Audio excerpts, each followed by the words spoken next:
Hello, ladies and gentlemen, and welcome to the 458th podcast, but more specifically, the Batman review. It's a funny time because, crazy enough, we've never done a solo Batman movie. We've covered a lot of things, but a solo Batman movie has not come out since 2012. But here we are, 10 years later, and we're about to break GeekVerse ground, so it's very exciting. I am the Clown Prince of Podcast, Travis Snell, and I'm joined by... Zippermouth, Kirklin Patzer. The Adam Hardcaster, Dylan Nuss. The thumb drive, Taylor Field. Yes, ladies and gentlemen, we got lots of stuff going on. Me and Dylan just did a great Elden Ring review with Sarah, so check that out. There's a newscast this week. Me and Kirklin also almost did 3 hours about Euphoria. You got the Batman happening right now. And then this weekend, we have the GeekVerse Gauntlet is finally coming back. It's all confirmed. You got two big matchups with Dylan and Taylor, and then myself and Kirklin. You want to tune that. There's always good time, always good hijinks. That's Saturday at 6 p.m. PST, so check that out. It's going to be a good time. So Taylor, when all this stuff drops off, and there's apparently could even be a Disney Investor Day next week, so when all this stuff's happening, where can they find info on GeekVerse Podcast? Ladies and gentlemen, you can find us with your internet connection in the search bar. GeekVerse.ca is our home base, GeekVerse Cast on our Twitter, and GeekVerse on our Facebook. Yes, ladies and gentlemen, the links are all down below where to find us. The audio, the video, the podcast feeds, everything. You can find the separate feeds for side quests, reviews, news, retrospectives, all the good stuff. Harry Potter retrospectives are popping off right now because if you can believe it, there is a new Harry Potter Fantastic Beasts film coming out in like a month. So you got that popping off. Lots of good things. The podcast network. Check out Manscaped, who's sponsoring us this month. 20% off and free shipping using that pod code GVPOD. That's it. I don't know why I said pod code, but you know what? Pod code podcast.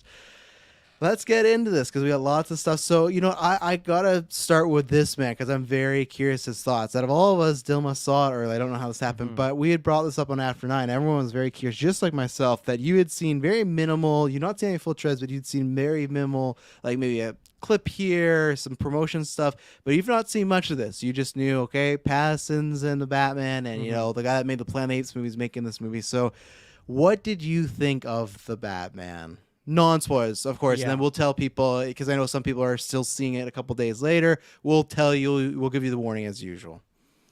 Well, I will say that I was at the fan first event, which it's a day early. I don't know why they're making it feel like this event. It's like I'm seeing this 24 hours early, and there was a lot going on. They had this Batman background, and the music was playing for 20 minutes beforehand.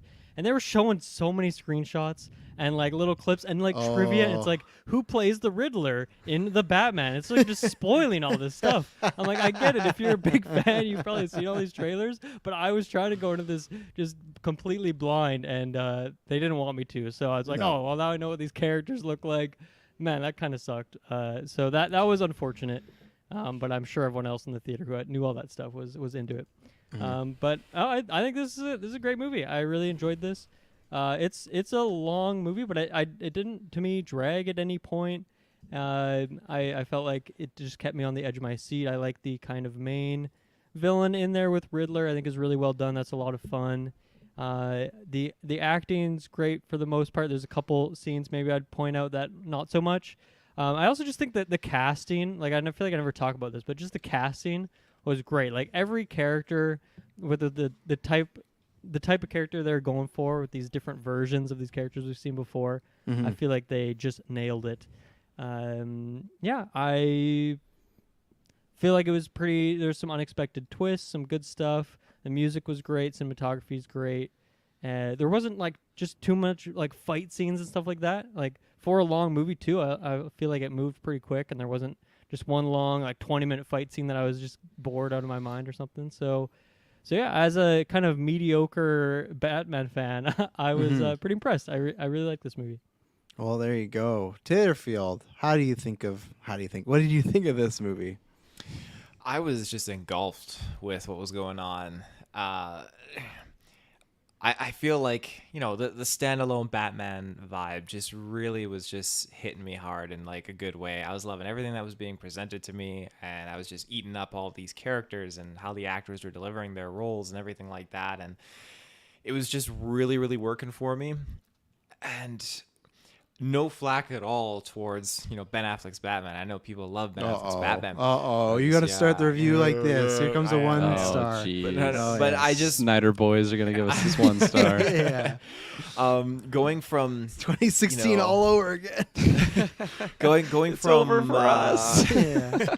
going from Bale's Batman to Affleck's Batman, it was definitely a change up. But like going to Robert's Batman has just put it into this category that I really just got on board with, that I liked, and maybe because we're doing our comic book versions, that's really kind of made this movie stand up so much higher as to why I really, really was on board with what we were getting into. So, yeah. Can I ask you just an off-the-wall question? When you were talking about the Batmans, you said Bale and Affleck, and then you went Roberts. Is there a specific reason why you call Robert by his first name and not the other Batman by their first name? It's a good question. I feel like I'm on a personal level with Robert now. Okay. It's been on such a journey. I feel That's that good. way too, Taylor. Well, Kirkland, tell us a bit about your personal journey. You said you were sweaty, so I'm hoping that's a good type of sweaty.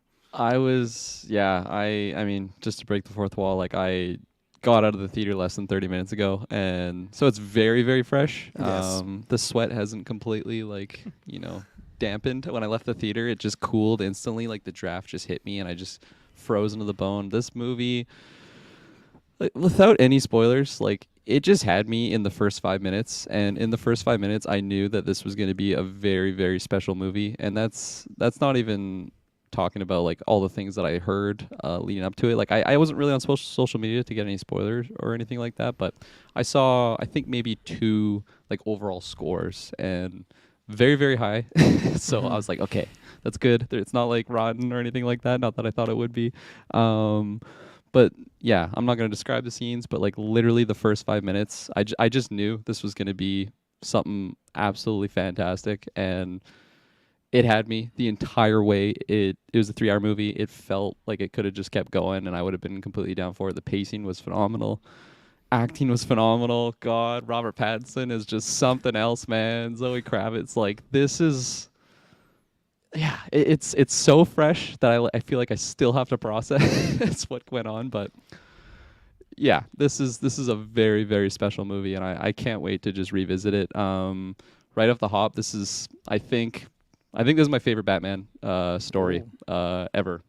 And that's like including the very minimal stories that I've read. But still, like this was such a well-made movie, and I'm just so giddy. I'm so happy that this is a thing. I feel so just like humbled and honored that I was able to like witness this in Wow. theaters too. We're not like locked down or something like that, so I could actually like fully get what I got on screen. And yeah, I'll just pass the torch there because I don't want to accidentally spoil anything, because I just have so much to talk about character-wise, villain-wise. So yeah, I'll pass the torch. Yeah, for me, it's been such a journey, right? When they announced this movie, it was Affleck directing it, starring it, and then it was Matt Reeves directing Affleck, and then he completely left, and they redid the movie, and they started, okay, it's a new Batman and Pattinson, and I knew from that at least it was going to be a great combo. We had talked about before when Pattinson was up there, and I just actually was like the other day, I got the Facebook memory of seeing Taylor post on GeekVerse and how many people gave the angry emoji to it and all these comments, and I was in the comments just being like, no, he's going to do great, like I believe in him, and we'll see. And luckily I'm right, and for me, I'm somebody that, like I said, it's like we get so much Batman that, like I said, people forget, but I have been craving a solo live action Batman story again. It's great to have him team up. It's great to do Lego Batman and stuff, but to have when the story's just on him, it's been a minute. It's been 10 years. I've had 3 kids since that has happened, and everyone knows this. I've shouted from the rooftops, like The Dark Knight is my favorite movie. That's the movie that has got me the most interested in filmmaking, all these things. I need to sit on it, but I definitely think, which is, I still didn't even think I would say that I think I have a new favorite movie, and I think this is it. This was just everything I wanted and more. The cast, the crew, the cinematography, especially cinematography. There's so much stuff that's just so good. The vibe. It's a thriller movie. It's a horror movie. It's a drama. It has an action movie, and I think, like Dylan said, the action is maybe not as big as some other Batman movies, but when it's there, it's big, so it feels like it's stands out a bit more than just like, okay, we've just thrown a bunch of action because you want to see Batman beat up a guy.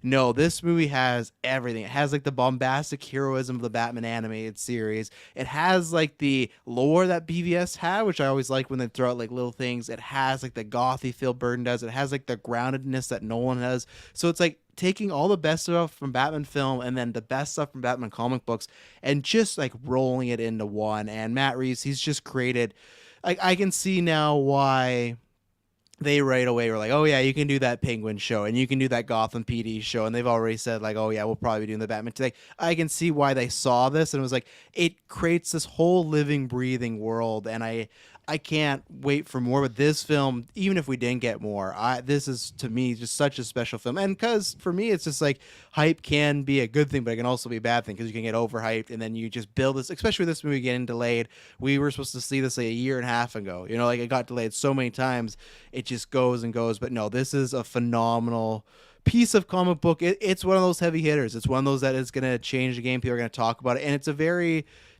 just like Kirklin was talking about the first 5 minutes. The opening act of this movie is very different. It doesn't feel like a comic book movie in the way that the ones we get repeatedly. It feels a lot like what we got a few years ago with Joker, where it's like, okay, this can be something different and this can really stand out. And yeah, Pattis, I don't know if I can do the whole claim of him being the best Batman, but I think I hate doing that because it's so hyperbolic because I just saw it a few hours ago, right? But it's just that feeling where you got like, if I have any cons when we get to him, they're going to be super minor. I don't have anything major, and just he was phenomenal. And the score, I think this is Michael Giacchino's best work. And this guy has had so many great musical tracks. The first time I heard him wasn't up, and this score is just, it's something else. Like, I know we're definitely gonna be talking about next year for Golden Geek score wise, because it's just, like at times it felt like a horror movie, and in the best way possible. So yeah, this movie, I think it lives up to everything. The runtime didn't hit me. It had that Lord of the Rings feel where that 3 hours just blew right by. I just couldn't even believe, oh man, and even Emily, who usually doesn't like longer movies, she's like, yeah, that didn't feel like 3 hours. So I think that's good. I love just the mystery aspect, and I love everything about, for years it's Matt Reeves had said it, but we get that detective Batman, we get him working on these cases, and yeah, it delivers the hype. So is there anything you guys want to say non-spoilers before we get into this? Just to add on to what you said with like, if we don't get anything else moving forward, I can live with that, because this is just such a well-told story, like from start to finish. And yeah, no spoilery stuff, but like still, like when I left it, I just felt like that was a complete film. I didn't think that I was like lacking anywhere. It's such a great story. It was so well, like it was almost like, if you watch the Snyder cut and you have like the Act 1, Act 2, like I felt like I could just feel that naturally. And it was a full story, and it was so well, it was told so well. So I got to tip my hat to Matt Reeves, everyone involved with this. Like they delivered. There's so much hype on it, and I think they surpassed it, if you're asking me. So yeah, that's all I gotta say. One thing I'll add to, because every one of these movies with a new actor playing the role, like gotta have some sort of origin aspect to it, and this definitely takes a different approach to the origin story than we've seen in other Batman movies. And I'll say that I saw this with my partner Mads, and she's doesn't know anything about Batman pretty much. Before the movie, I'm like, what do you know about Batman? Like anything. She's like, there's Batmobile. That's like pretty much it. Doesn't know like who Bruce Wayne is or what the backstory is. And and it worked for her. Like everything made sense, and she knew who the character was. And like they do it in a different way in this time, rather than like getting your half an hour that's just kind of boring slogfest if you know who this character is already. For me as well, I also really like that too, because I know enough about it. I don't want to see that same stuff over and over again, and I think they sprinkled it in a really good way. So that's a big up to the movie, because it will just stand on its own. It won't feel like something that's a slog to go back to as well. I think you to kind of get right into it. Yeah, and you guys gotta do that too, because like we're at the stage where we're talking about different incarnations of an actor. Oh, it's a new Batman, new Spider-Man, but there's always gonna be somebody that this is their first Batman movie. Even if it's like a kid, even though I don't know how much a kid, it's very similar to Dark Knight, where there's some dense stuff where it's like I don't know how much they enjoy it, but there will be some kids that will see it and love it, and it will be the first time of so you walk that tightrope of you want to show that stuff, but you don't want to just rehash it, because it has been done since the 80s over and over again, and not even counting comic books. So Well, so this is your last chance. If you've not seen it, we're going to take an ad break, so you'll hear that, and then you can go jump over and come back if you've not seen it. But if you have, buckle up, baby, because we're going to have a fun time. So we'll be right back.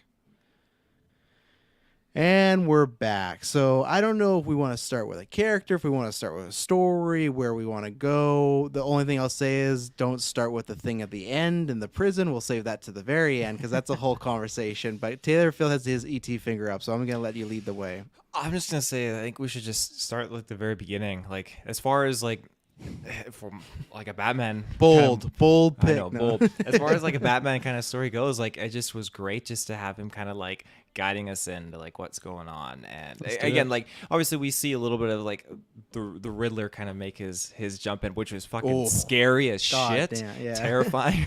But after that, and you just get like it's Halloween. Bruce Wayne's just kind of narrating it, and then just the score builds up, and you just get his entrance, like Enter the Batman. It's like holy shit! It was just crazy good. Yeah, and this is something where I had said this before, even the trailer, so I didn't repeat the non-spoiler, but this has felt like for myself and a few others, and I'm going to read some Patreon reviews too of people that had seen it. You can do that, join Patreon, ad-free, exclusive early episodes, do things like that, send reviews.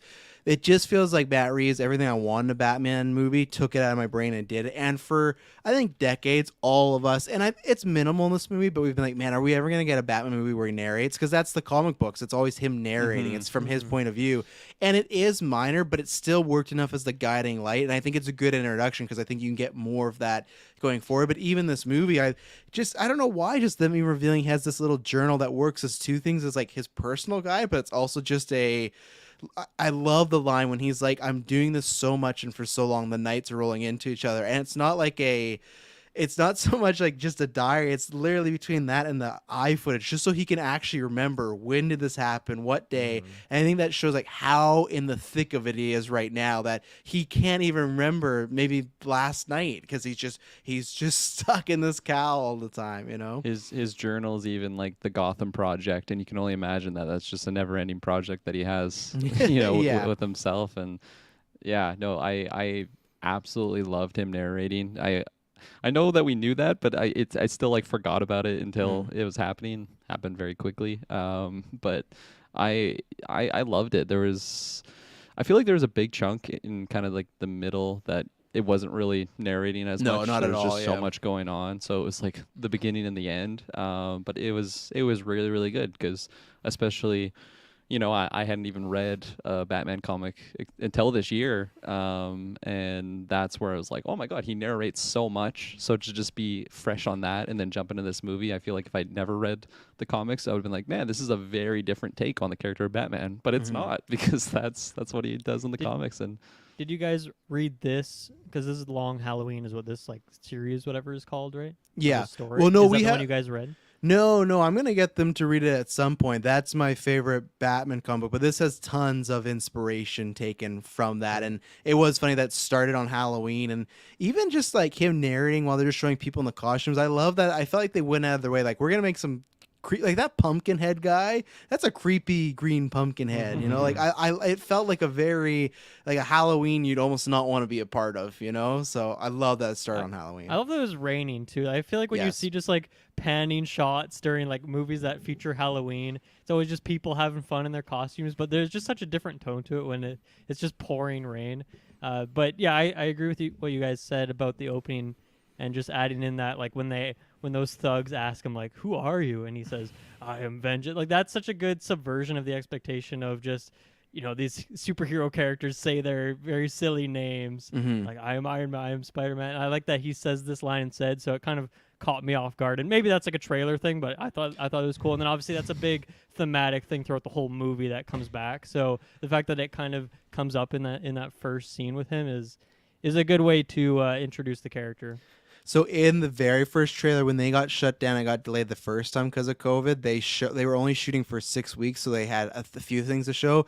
That was the scene they showed that kind of got everyone super hyped because it was like, okay, what's gonna end? It was everything. And no, it's funny though. Throughout the movie, characters like Penguin, Catwoman, more of them call him Vengeance more than Batman. Yep. So you almost wonder, it's like, is that kind of his name around here, where Batman maybe will be a persona, especially when we talk about the ending of like he'll maybe lean into more now, but people more call him Vengeance than the Batman. Then they don't even explain how he got that name, which I'm fine with. He didn't give it to himself. It's just kind of like, okay, like he's a bat guy, right? So I know that's how he got it, but it wasn't like he's proclaimed it or some reporter gave it to him. It's just he's known as the Batman, but people just refer to him that, and I like that. I like because again, he's not as of right now like in the public eye, so it's just kind of this like mysterious figure. And man, that so like they showed scenes of that in the trailers and teasers, but it did not compare at all to what it actually felt like. I love anytime this man walks on screen.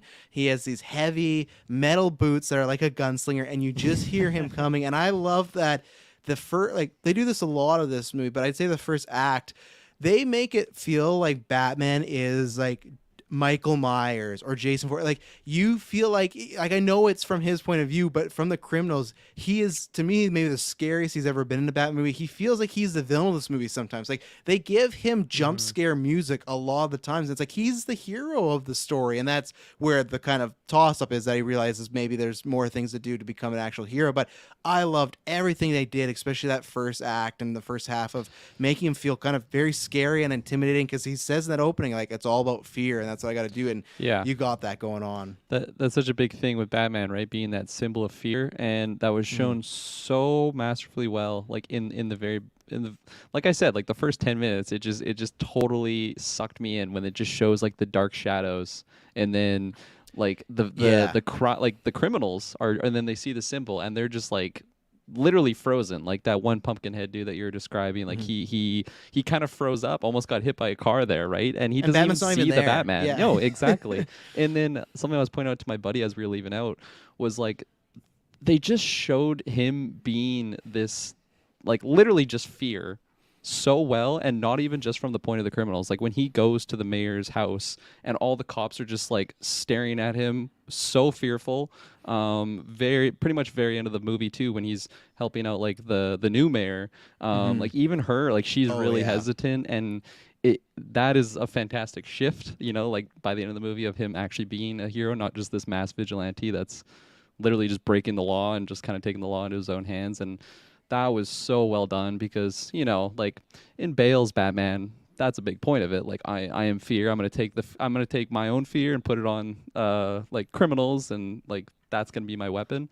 But in here, I felt that instantly.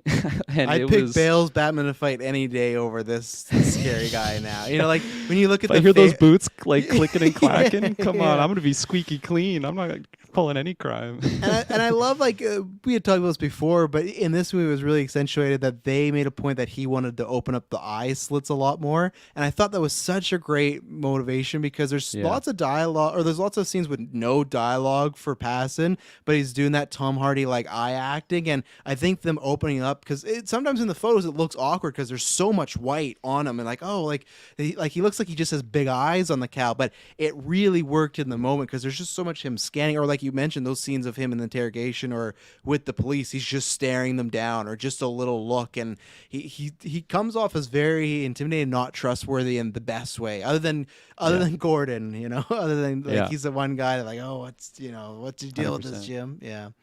What about you, Taylor? You started it off, so what do you think about some of the stuff with Batman and Pattinson and stuff like that?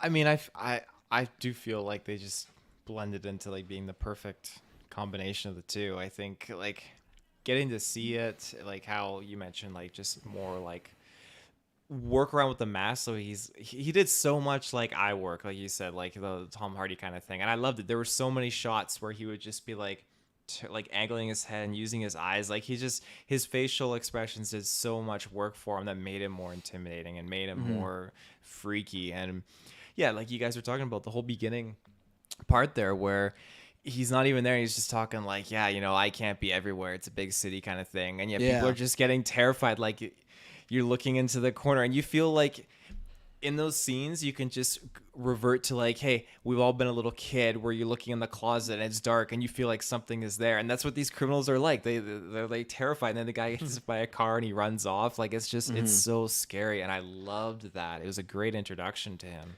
Yeah, that line you showed, I really love that. Like, it's a big city, I can't be everywhere, and that like put the stakes in it too, because it's like, again, they are trying to do a bit more of a grounded Batman again. It just shows like, yeah, he can have all these gadgets, do all this stuff, but he can't cover anything. Like people are gonna die, people are gonna get hurt, but if he can put that motivator out there of fear, and I know we're going to talk about throughout, but that's why I love, and I'm not going to be like Taylor to take shots to be like, oh, you know, BVS, but like I was so happy that this Batman is where we are, because like there's so many times where Batman in a movie doesn't have like a complete journey because it's about the venture or the villain. This is the whole from him being vengeance to being fear and whatnot to the ending of the movie where he beats up that one Riddler guy, and the Riddler guy's like, oh, I'm vengeance, and just that realization of, man, I'm doing it wrong. And it's definitely because I'm a Batman sucker and fanboy, but that moment when he is walking out with that girl kid and like he's covered in dirt and everyone's down and out, and he puts her down and she grabs him, and when he like grabbed her hand, the first time you've seen Batman in this film do anything like emotional or caring, because he went like, and he's talking about hope, man, I started to tear up, and I was like, that's my Batman. Like, and that's what Batman's supposed to be, where it is this dark figure, but at the end of the day it is supposed to inspire. And that's what I love, that whatever, even with this movie ending, if we get more, it's like the whole movie was to show that, okay, there is benefits to doing this fear and vengeance act, but it's only kind of going to be a revolving circle because other people are doing that, especially like something like the Riddler, where I love that the actual journey was realizing, okay, I do have to, you know, me going about it this way, the way that I didn't think I should, is the actual thing doing change. Because another thing he says in that opening is like, I've been at this at 2 years and not much has changed. If not, it's gotten worse, you know? So it's like, so yeah, what is the point of the Batman? And now that's why I like the whole movie was finding the point of what the Batman is, and I really enjoyed that kind of the hero's journey, because he is a hero in this movie, but it does feel many times Batman's called a vigilante. This movie really feels like he is a vigilante, like he's not to be trusted and things like that. So thought it was great. And Pass, and we kind of know, like we've been talking about him for years. I think like there's enough people that also saw Lighthouse, they're like, okay, and Tenet, that knows he was going to do a good job. And Dylan, what do you think about his Bruce Wayne? Because this is something they had talked about before, and they show that like they weren't going to do, as of right now, the very flamboyant, like putting on a show that he's a recluse, he keeps his own. Like right now, his life is just being Batman. So I'd have to look at the screen time. I think this is probably the first ever movie where we've gone maybe more Batman screen time than Bruce Wayne. But what do you think about him? And obviously that might parlay into some Alfred scenes as well. But his time as Bruce in this movie. Yeah, I had some more notes on the Batman specifically, but we'll come back to that. But yeah, for Bruce Wayne, honestly, that was one thing I felt like was maybe a bit one-dimensional with the character. And obviously it's not like Bruce Wayne and Batman are two separate characters. Like obviously you kind of roll them into one. But yeah, that is a big thing, is that the screen time is heavily focused on Batman, and whenever he's Bruce, he just wants to be Batman instead. He does not want to be wherever he has to be. So yeah, I mean, it's kind of just the same sulky, moody thing, and it's fun. I like it, but there isn't really a lot of dynamic to it, I felt. And honestly, I love Robert Pattinson. To me, the scene in the hospital, I didn't think the acting was great, and that's probably a hot take. You guys probably all loved that scene. I cried in that scene. But yeah, to me the acting and like the consistency of the character just didn't work, and I can't even really put a finger on why, but it just didn't sit right with me, and that's too bad. But that was the only point I have against him, and that sucks because that's the most emotional he gets in the movie as Bruce. I mean, just in general, that is really the most emotional. Oh, 100%, I guess you could make as you made a good case for that ending sequence and when he's narrating that, but you know, with Alfred, that's a very personal moment, and yeah, it didn't work the best for me. So that was maybe my one con, but.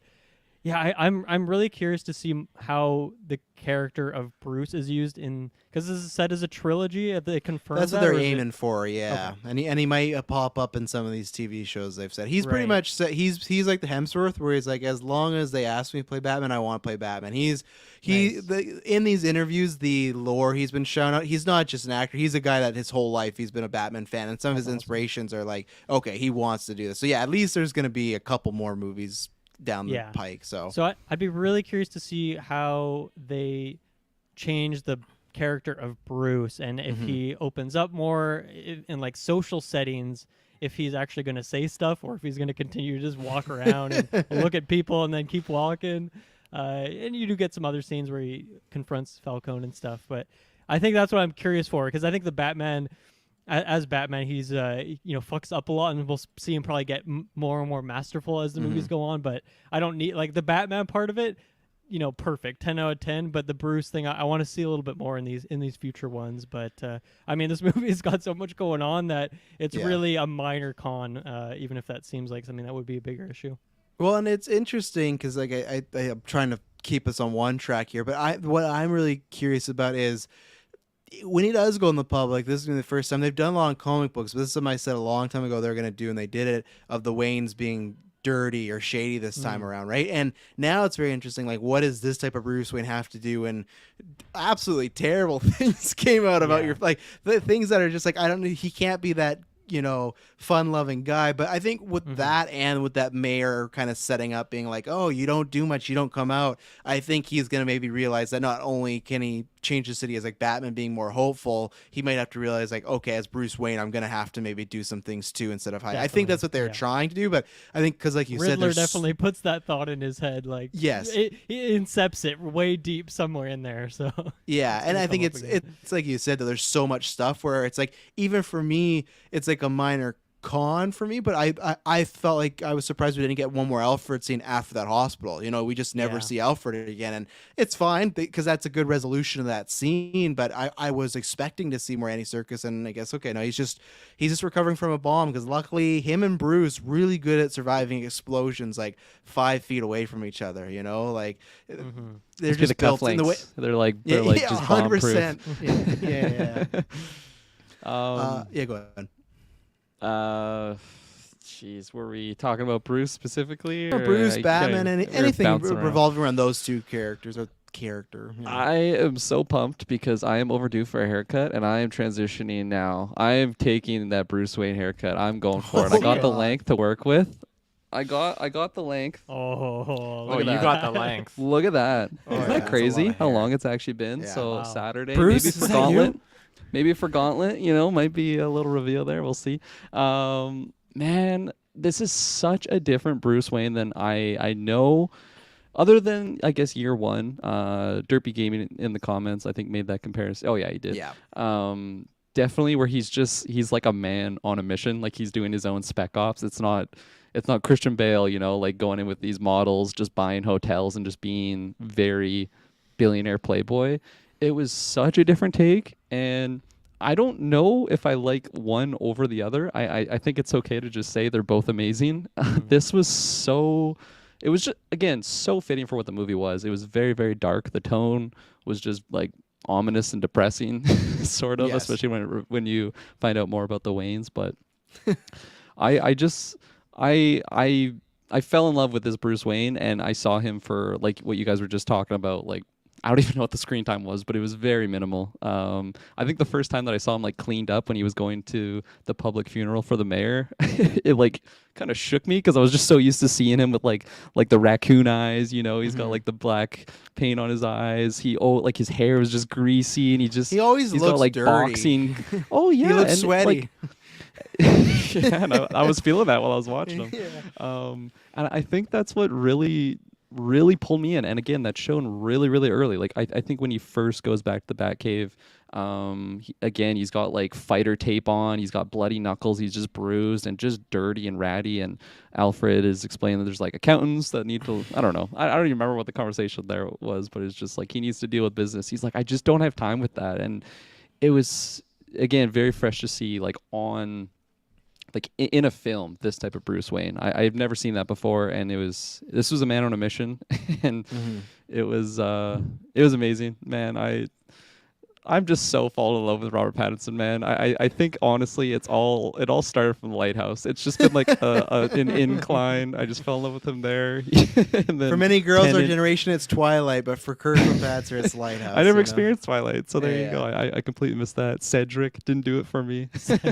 But no, he is phenomenal, and I am so pumped to just see where he goes with this character and see the evolution of Bruce Wayne and Batman. Because yeah, I'm like terrified of him in the suit, and I'm just so like I'm like feeling bad for him, and like as Bruce Wayne, because he's so recluse. Like I feel like he just doesn't have any friends, like, at all. Even like comparing Bale's relationship with his Alfred to this Alfred Oh, yeah. dynamic. Like it's This not is even real awkward. This is really awkward, and Yeah. and like there's so many moments in those in I'm totally just forgetting the actor's name from the Andy Bale Serkis? movies. Oh, No, Michael Caine.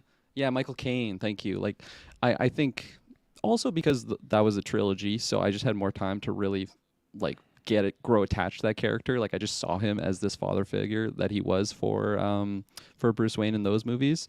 In this one, like, I love Andy Serkis, but I just didn't have enough time to grow attached there. I'm so glad that he lived because I know I will get there with time. I would imagine so.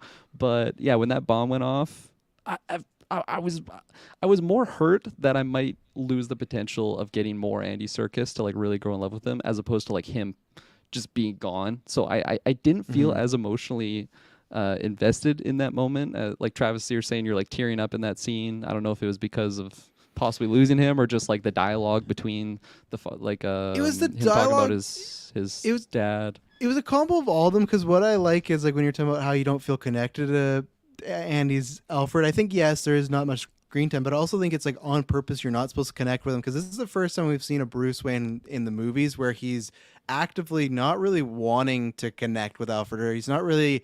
It seems like anytime Alfred helps him out, it's because Alfred goes out of his way to. It's not like, oh, could you do this for me? Oh, like when he does that code thing, it's just off the side, like, look what I did, and it's this thing of, oh, you're not my father, and he's like, yeah, that's pretty blatantly obvious, and I feel like Alfred in a way is trying to just he feels bad that Bruce got stuck with him, like he feels like he knows that he would not be a good father or father figure, but it was up to Alfred to raise this guy, and now when you see what he's become, I think Alfred feels like he's done a pretty shit job because this guy is emotionally detached. He's going out. He's pretty much just on a suicide mission. So for me, like when they finally connected there, and there was just a moment of I guess it's just him passing, grabbing people's hands, just get me that moment. And I loved I didn't think I'd ever feel fear in my life again until tonight. And that was just whatever emotions, whatever conflicts they've had over these past few years.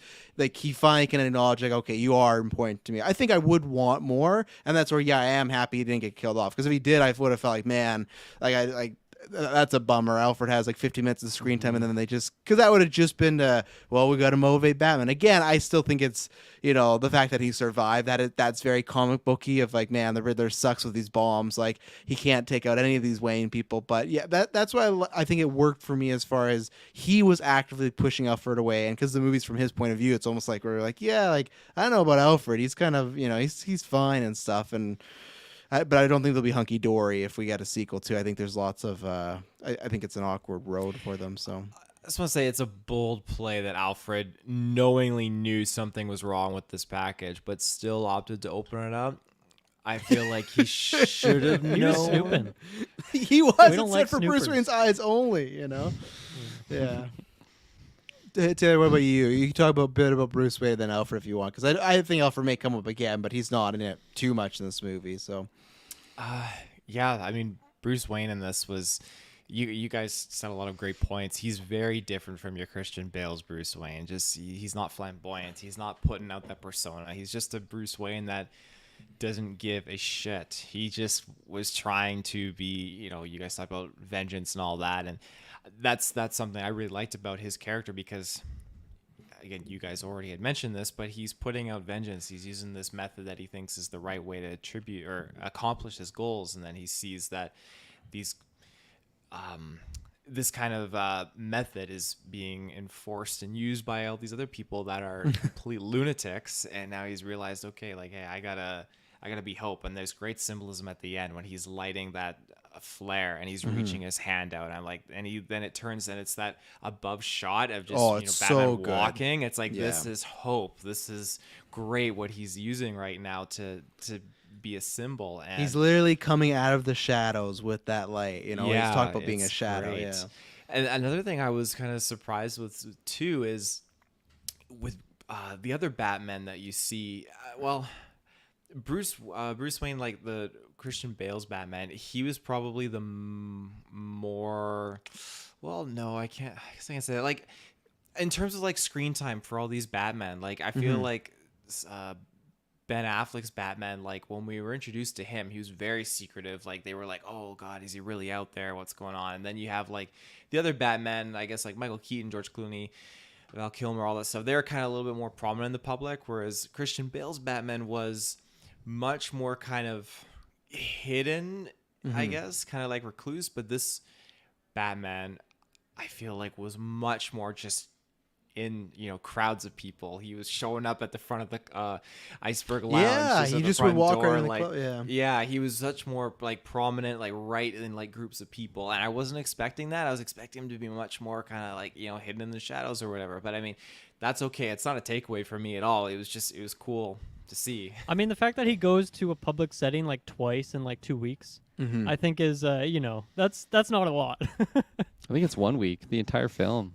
takes place because it's like the first night is Yeah, I think October November 31st, and then 5th right is at when it the ends. right But at I the thought end, they November commented 6th. on like November 15th or something at one point. So I thought I heard 5th, but either way, Maybe it's I'm one of wrong. those 5s. Maybe it's the 25th One of those even. 5s, Yeah, I think it was the but- 6th, not a 5, but I mean, now we're all 16. over the number, but yeah, no, I really like that stuff. You have the decency to knock and the two twins, which those are kind of a tribute to these characters that are like Tweedledum and Tweedledee. They're like a rip off of Alice in Wonderland and stuff. They're like, that's what I love. Like they are constantly giving little comic book nudges or lore, which I'll point out in this film, that it's just that you don't have to, like these two characters, you don't have to make them something from the comic books, but the fact that they are, like, it's just like a nice little Easter egg. Like Selena at one point says she's going to Bloodhaven. They give like Falcone the origin that many times happens of Bruce helping him out with surgery. Like that's in multiple comic books. The Selena thing also not we'll talk Bruce. about is it Bruce? Thomas. Yeah. Sorry, Thomas helps him out with the surgery.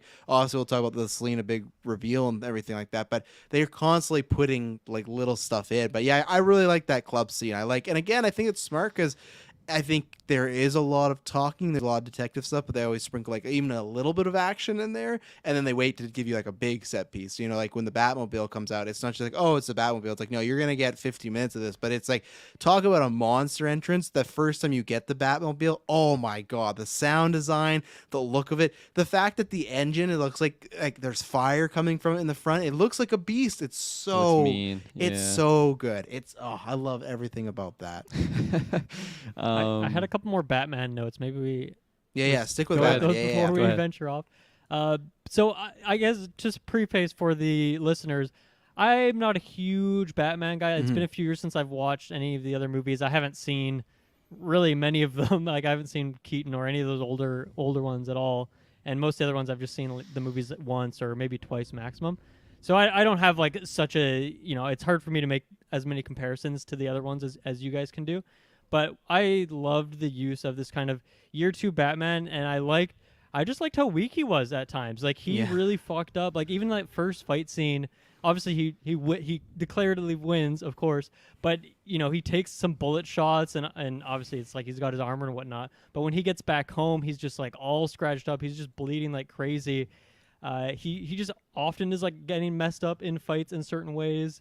And there's even some times that, most of the time I feel like when Batman, like there's always like a plan that was in place, he like always has all these contingencies. That's not the case here. Like he gets caught by the police after that bomb goes off, and there is no reason they don't take the mask off. Like it is just coincidence that the guy turned around at the right time and they didn't take that mask off and do this whole reveal. There's no plan he had there. Like he just fucked up and he almost got caught, and just coincidence saved him there. And then I don't know if we want to talk about the whole ending battle yet, but like he was dead.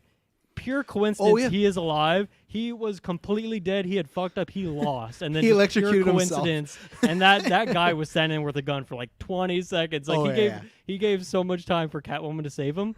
But I like that. I like that he's a fallible character. Also when he escapes the police station, he's up on the roof and he hesitates. He's like scared to jump off.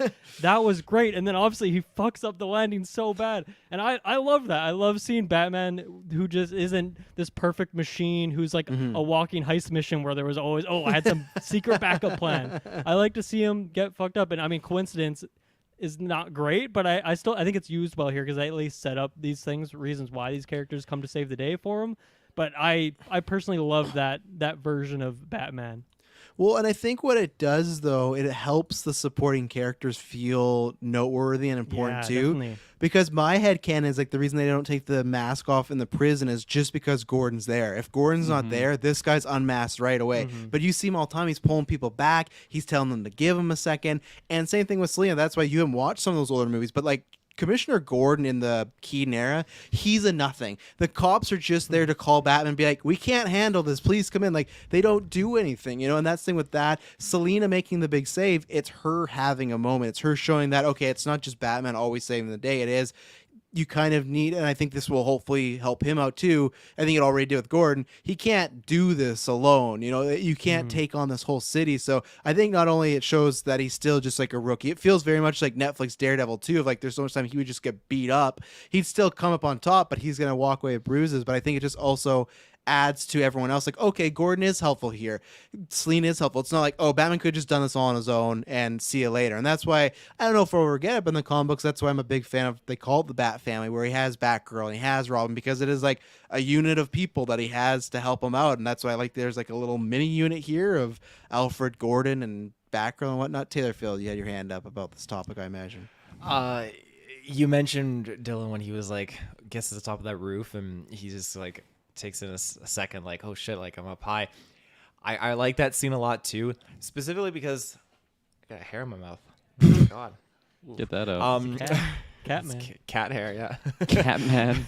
Catman was in Taylor's mouth. Catman is a DC character. I know Dylan is right on that gotta one. be. He's gotta Yeah. But it was so cool to see him whip out the squirrel suit instead of like the usual standard, like just Oh, gliding yeah, wings. that was cool. I really liked that, and I've seen like soldiers jump out of like, you know, skydiving with the squirrel suits, that they pop the parachute. I didn't think he was gonna pull that out, and when he did it under that overpass, fuck, I felt like his pain, like as he just smashed and just went into the dumpster on the street. Oh my god! I'm like, man, he's gonna make a clean landing right on top of that bus. Concussion Nope, he City. got caught instantly. Yeah. And man, there's something about it. It's probably just for me as a kid. I love anytime the Batman suit loses the cape and you just see like the body, because it's like something you don't rarely see. So when he's just walk, and I love too, like he limps away. Like he is like, if he doesn't have his vehicle, I don't know if he's getting back home. You know, like like he Getting on a bus or something. He's like he hit the lamp, he hit the bus, and then he like rolled. Like he was not doing well after that scenario. But it was so cool, and I really like all the gadgets he had in this movie too, Yeah. because they were comic booky but realistic and things like that. Yeah, I got a couple of things to add on for sure. I just quickly wanted to mention what Dylan was talking about, how like he wasn't just a man with the perfect plan, and if I'm thinking like Bale, there's times that he gets like stabbed and it's like a big deal. It's like, oh, okay, he's injured, and then he gets away and he's kind of dealing with that injury. But like I remember, I think it was the first comic that we read, which was year one with the CPV. Yeah, year one, yeah. I'm mixing them all up now, but like I was just so surprised. I'm like, basically page 2, he just gets like shot, he's bleeding, and he's just like constantly getting his ass kicked. Yeah. You know, like he's making it, but like he's showing damage, where I feel like if I watched the Dark Knight trilogy, the majority of the time he gets away pretty cleanly. He's pretty good at avoiding He's a machine damage. in those ones. Yeah, and then like you see him doing push-ups the next day. Okay, he's got bruises, but like here, I don't think there's a moment where like Pattinson looks clean and like I am at 110% prime, ready to go. No. I can take on it. Like he has no days off. He has no time to recover. Like he always just looks damaged.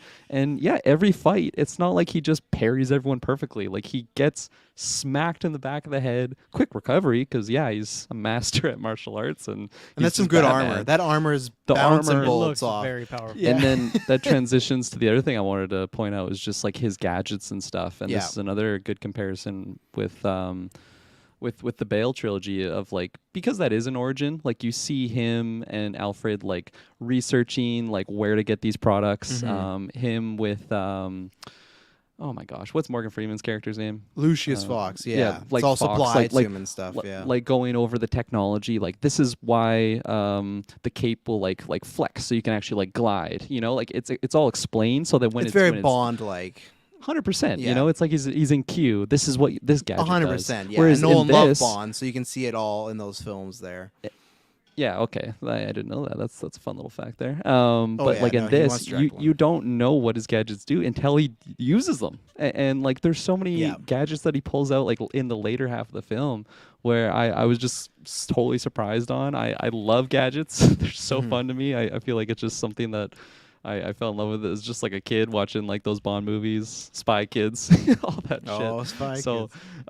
keeps so coming like up. in here, whether he like pulls out the blade, which is like his bat symbol, that was so Mhm. fun. He has like his adrenaline fucking That w- Bane chemical I thing couldn't that believe that. he I love that he has like a that, and that's like fun part where it's like Batman still by nature is a planner, where he's made a little hole in his armor specifically just so he could stab this adrenaline. So it's not even like, okay, I have this needle, I'm just stab it. He's probably at, well, I need a place to stab it. And it's just like a little compartment where he takes it off. He's like, okay, right here is where I could stab. And I was like, Yeah. when he's like, oh, like I was like, It's a oh good my Bane god. foreshadow there. Exactly. Yeah. And like even the smoke when he used it the whole movie, I was like, does this dude not have smoke bombs? Like that's a Batman go to. Like, and I feel like they're pretty easy, but I like the look of the gadgets where they look high tech, but they're not. They don't look like they're a toy. Like you couldn't market them as a toy, you know. Like they don't look very, and not to take a shot, but lots of the MCU gadgets. It's like, oh, this looks very Tony Stark tech. Looks prime. Yeah. Like Very that's subtle in this movie. yeah, this smoke bomb just looks like it's a little ball of smoke. He has to stick it somewhere, and that's it. It lights up. There you go. And I love that they revealed them that way. Even the cape that you guys talked about, I was not expecting this just like pull across like jumpsuit, squirrel suit thing, and it was just, Yeah. it was wild when I went And down.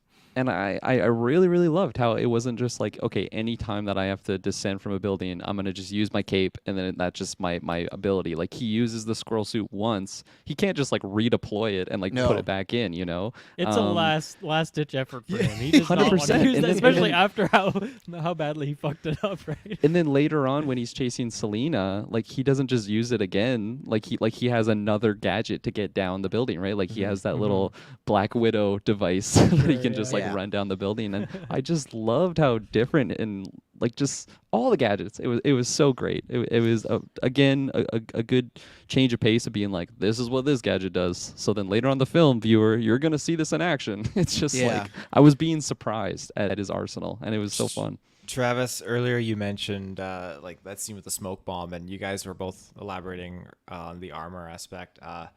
When he comes out of that smoke scene, and he ends up like beating up that last like Riddler copycat guy, and he is on his back on the ground, and he's got that double barrel point blank range in his fucking chest. He just tanks that double barrel shot. Like holy shit! It did, but it definitely knocked the wind out of him because he was rattled that whole he's ti- bruising.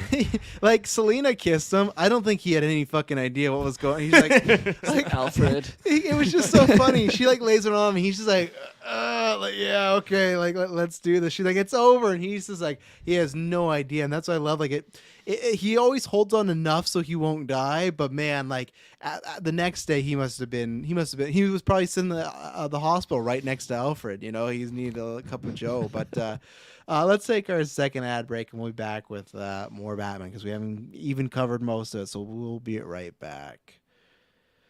All right, we're back. Is there anything specifically, because I know he'll come up, but anything specifically on Batman, Bruce Wayne, gadget, suit, anything like this that you want to bring up? I will say, for me, it's just the suit, seeing this the whole movie. I love the suit. I love it's very Arkhamish, but I love how armor and plated it is. I love the sleekness of it. It's probably my favorite suit out of the ones, because all the ones I've had them like tied, but there's just something about this one. It just like I said, the cowl too just looks scarier too. It just looks meaner, you know. Yeah, no, 100%. Like I love how sleek it is, but at the same time it's bulky and you can tell that it's armored. Like it's you know, it's a movie about a superhero, but I feel like I can still believe that he's just tanking these bullets because he just looks like an armored titan, like just taking these shots. And those steps really establish like he's heavy dude. He's a tanker, you know. He's a heavy Yeah. load like an Elden Ring. His rolls Dylan probably can't be too fast, you know.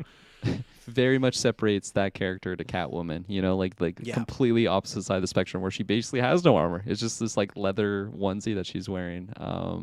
And then I think just one last thing I wanted to mention on him, the Batman and his suit and everything and how bulky he seems. His fighting style is so like just brutal and like, you know, we saw that in the trailers, but to see it like on the full length movie, I fucking loved all the combat he did. It seemed a lot more believable than just like, oh, counter, punch this guy in the stomach, he's just out of it. Like this guy, there'd be one opponent and he would just hit him like 6 times. And I'm not even talking about the part when he like takes the Bane juice. Like literally like in that opening scene, like he just absolutely destroys these clown wannabes, and it's so aggressive and it's so just, it's terrifying, you know? Like if I was one of those villains and I'm just seeing my buddy get absolutely beat on by this guy, yeah, I would be fucking tail between the legs running for my life. I love the fight style. And yeah, I wanted to bring up, because you brought that up earlier. I did love in that fight scene, though, he's constantly like, people are hitting him with poles in the back of the head while he's fighting. People are like pulling his cape. It's not like a flawless, like he can just take everyone out. There might be a point if we get to a third movie where he is like the prime Batman, where he's had this moment, then sure. But I love this because it felt like a dirty fight scene. It felt like it was realistic at that point of like, it's not pretty, it's not like a dance, you know, it's just like these guys are just trying to get a hold of him. They don't know, because he's whipping out gadgets, he's like just destroying guys, but at the same point, and he's a giant bat as well, so there's a lot of things going on. But And he has that martial mastery, but I think the fact that he just goes in like through the front door of the ice lounge or whatever combat that he's entering, it ties in with what Bruce Wayne has been saying. Like, I don't care if I die. Like, I'm not scared of dying. Like he just, like the task is so much more than the value of his life, at least from his point of view. I think that'll be a big transition. I think we already had that transition in this movie.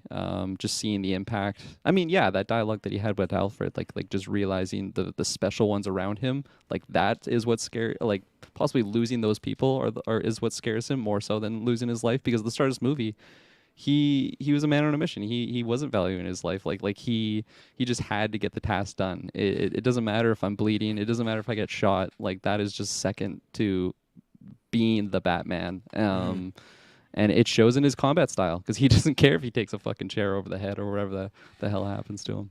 yeah.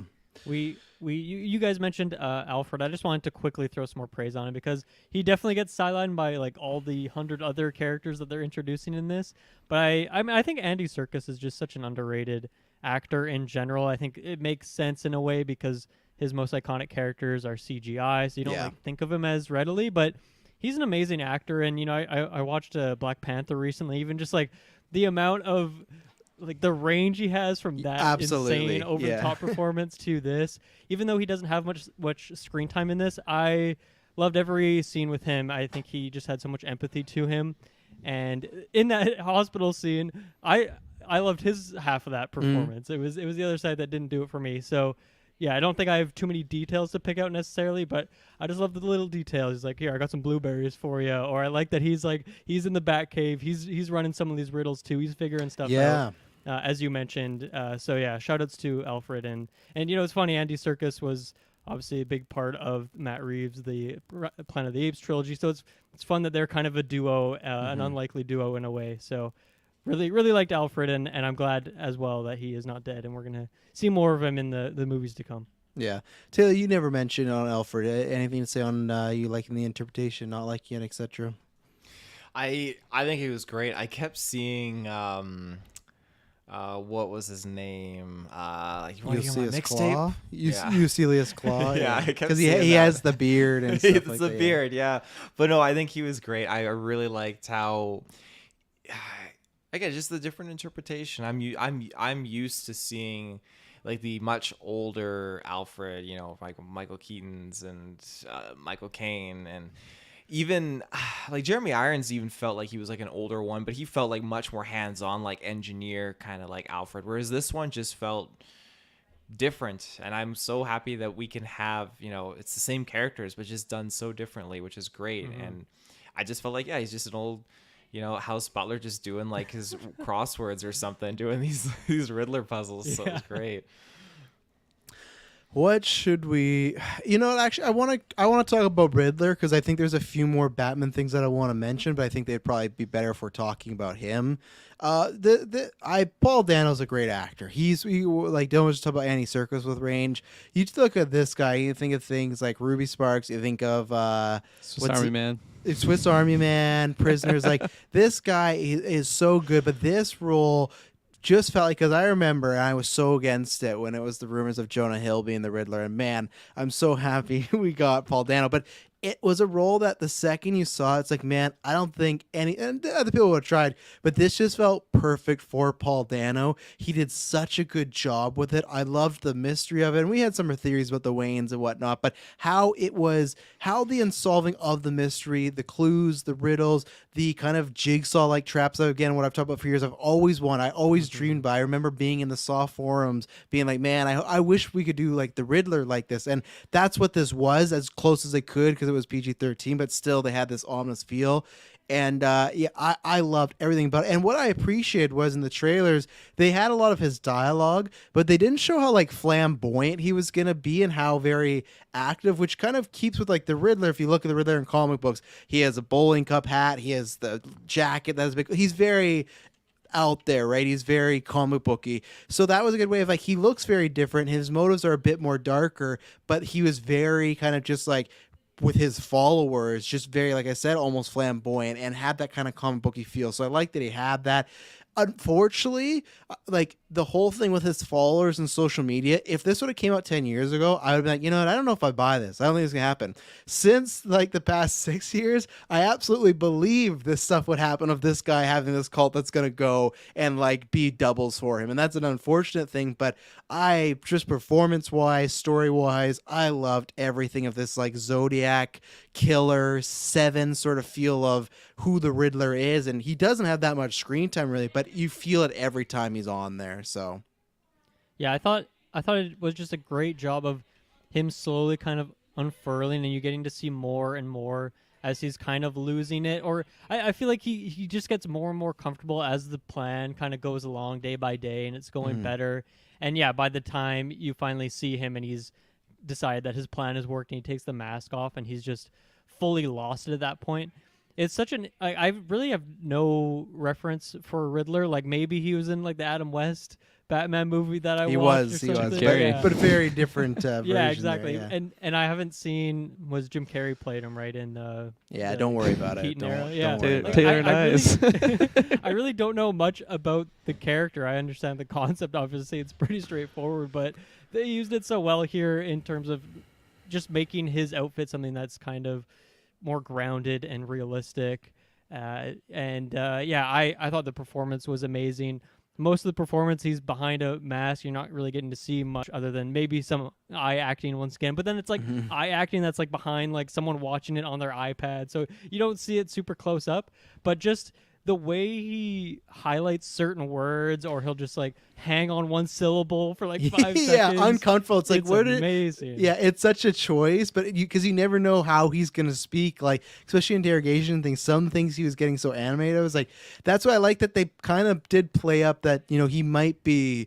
He's very smart, but he still might be a kind of mentally ill figure. Like there's many moments where when he's breaking down or he thinks his plan is not going well, you see him absolutely just lose it. He's like punching the prison cell. He's crying. So Yeah. I love that they show these different shades of him throughout the movie. Yeah, definitely. And what else? I did live stream stuff. I think it's believable and it worked. I think that was a bit cheesy the way they did it, where this is very like nitpicky thing, but like when they're showing his stream and it's like the viewer count is going up and like the likes are going up, but it's just linear. Like it's just like the number just is going up. It's not like, 100 viewers and then like, it just, I don't know. Maybe they could have done a little bit refining to make it feel a bit more realistic, but I thought it worked. And then, to justify where all these goons come from at the end, I think is good. And obviously that line you mentioned is nice. I guess I was just wondering, so Taylor and Kirklin, have you guys read any like Riddler in the comics, or is this in the one you guys read recently? Was there Riddler in there? Taylor has, Kirkland will be. Yeah, Okay. there you go. So Yeah. I guess a question for Taylor and Travis, because I feel like one of the fun things with these riddles is you're kind of in it too. You're trying to solve them and figure out what he's talking about. But Batman just solves them so quick that I'm like, Very man, I had no quick. time. So I'm wondering, is like in the comics, I'm sure that would be awesome because you could like hang on a frame for a while and just think about it, or you could go back a page and get some clues or something. So I feel like maybe that's more fun in a comic book setting. I think it's done well in this movie, of course, but I felt like I'm not smart enough to kind of come up and feel like I was clever enough to think of these solutions at the time. But I don't know. Is that something in the comics you guys do? Or like think about these riddles, or do you just keep going and don't slow down to think I about try a bit, but I feel like I'm one of the worst people with riddles. The second I hear, I'm like, damn, I should have got that. But I would say in the comics, it's more of a mix of you'll get those instant gratifications of Riddler revealing the answer, or Batman figuring it out, or you'll get like lots of mystery. Like I'm trying to find out this one. Other than the El Rade or whatever the rat was, the Yeah. pigeon with wings, that was the only one that like Batman couldn't figure out and took a while, right? Everything else, he is a riddle machine. This guy is built I for like know. you can't. He So crushes it. yeah, so I think that you could have had a few more hang on there, but I guess they were just trying to, I guess, put out there that he's his superior as far as like being intellect and whatnot. But yeah, definitely in comics, I'd say there's a mix of the instant gratifications to, hey, this is gonna take a little while, I got to figure it out. That's fair. Jim Carrey's Riddler, he puts out some riddles that Bruce Wayne just wasn't able to figure out until later on, so you get to really stew on those ones for a while. That's true. There's a lot of riddles in Arkham Asylum too. Yes, You can lots find of those riddles. hidden A lot of in walls. collectibles. Yeah, those true. This Batman would be great at those trophies. He'd get them all. Yeah. Very quickly. I was just gonna bring up say what you will about the performance from Jim Carrey. I think something that is still Oh, really good from that God. movie is Stop the riddles. defending this man. It's the riddle Stop it. aspect of it, though. Like honestly, Yeah. and that's such a fun part to have with a villain. Like you mentioned, like the Zodiac killer and stuff like that, and this without the over the top cartoony Jim Carrey performance of the Riddler, it was a very more realistic, grounded, like just terrifying psychopath. Because he's very meticulous with all of his riddles. There's a point where I think it was Gordon that mentioned like, oh, did he make a mistake? Batman replied like, he hasn't made a mistake up to this point. Like everything is very structured and planned, and he seems like he just is the man with the plan. And then when it's revealed later on that like Batman missed a step, and then like he literally just loses like he just like a wire short circuits in his brain. Oh, yeah. Like it's not going the way it was supposed to. And he's just like freaking out, and like that's really late in the movie, honestly. Up until that point, like he was just so terrifying, like through his live streams and stuff like that. But still, like he was the mastermind, and I think that idea of just playing with puzzles is just very appealing. Definitely for me, it's something that just makes the character of the Riddler very, very intriguing to me. Is just he's this very, very smart Riddler. Yeah. And then you have like the greatest detective of all time, the Batman, kind of being the counterpart and like being the one that can kind of unravel these riddles. And I think as a kid, that's what really made me like that movie. Hasn't aged the best, I like it more for the memes. But still, the character of the Riddler has always been very, very interesting to me. Probably too, I'm just not good at riddles. So like seeing the Batman just dissect them, it's like, oh yeah, I could have figured that out if I was Batman. But for Paul Dano, first off, I love Paul Dano. I feel like he's one of those people that he does like on the surface. He's not intimidating. So like I remember when he got casted as the Riddler, it was just one of those head scratchy things, and then we were seeing like the zipper mouth image. That's literally why my name is called that, because he just looked like one of those dominatrix suits. Like seeing the movie, I'm like, oh, it's not a zipper mouth. It's more of like a Velcro mouth. But I'm gonna keep zipper mouth because it's fun. He can breathe through it. He can breathe through it. But I love Paul Dano. I think my first thing I saw him in was Little Miss Sunshine, if I remember correctly. Yes, He's in right. that one. And He was one of those guys actors for a very long time. Of like, oh, I've Yeah. seen him. I don't know his name, but I've seen him and stuff. 100%. And then this is such a great just movie for him to be a part of, because you really get to see his range. Because he's terrifying behind the mask and like doing the riddles and like literally having victims in these like saw-like traps. And then when he takes off the mask and he's at the diner, little dweeby looking, but he's still freaky, honestly. Like just the way that they capture him and I the way love he that. laughs. That's such a subversion of expectations as well. At least for me, we didn't see any trailers. Like I love that he's just. I Yeah. know who Paul Dano is, obviously, so Yeah. can have some expectation. But I love that he was a little dweeb. It was He perfect. does that little smirk, he has all these IDs. It's like, Just which ordered one some are you? pumpkin You pie. tell me. And then he just does this like crazy laugh.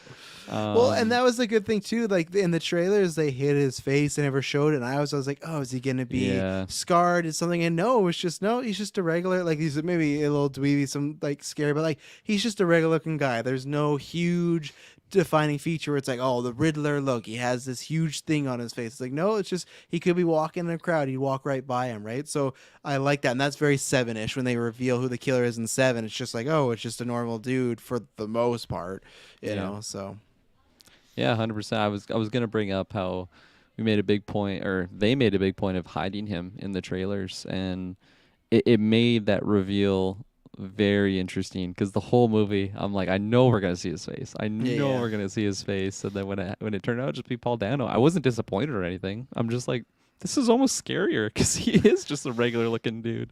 Did you guys still have the impression that he was the main villain of this from the trailers? yeah, they kind of had that going on. They had showed Penguin and Catwoman and other thugs went up, but it was always about like what is Riddler's game, and he's terrorizing the city and stuff like that. So, but I feel like in the film, you kind of go like there's sections of like Penguin's the main guy, Falcone's the main guy, and Riddler, and that's where I love it. It's like very comic booky as far as like Long Halloween. It's like that has multiple characters and villains. It's like that where Riddler is one of the main threats, but there's so much of these like little side threats happening and side stories where they're trying to deal with Riddler, but you have Penguin stirring up shit. You have Bruce in the middle, maybe discovering who actually killed his parents, which I absolutely love that they did not answer.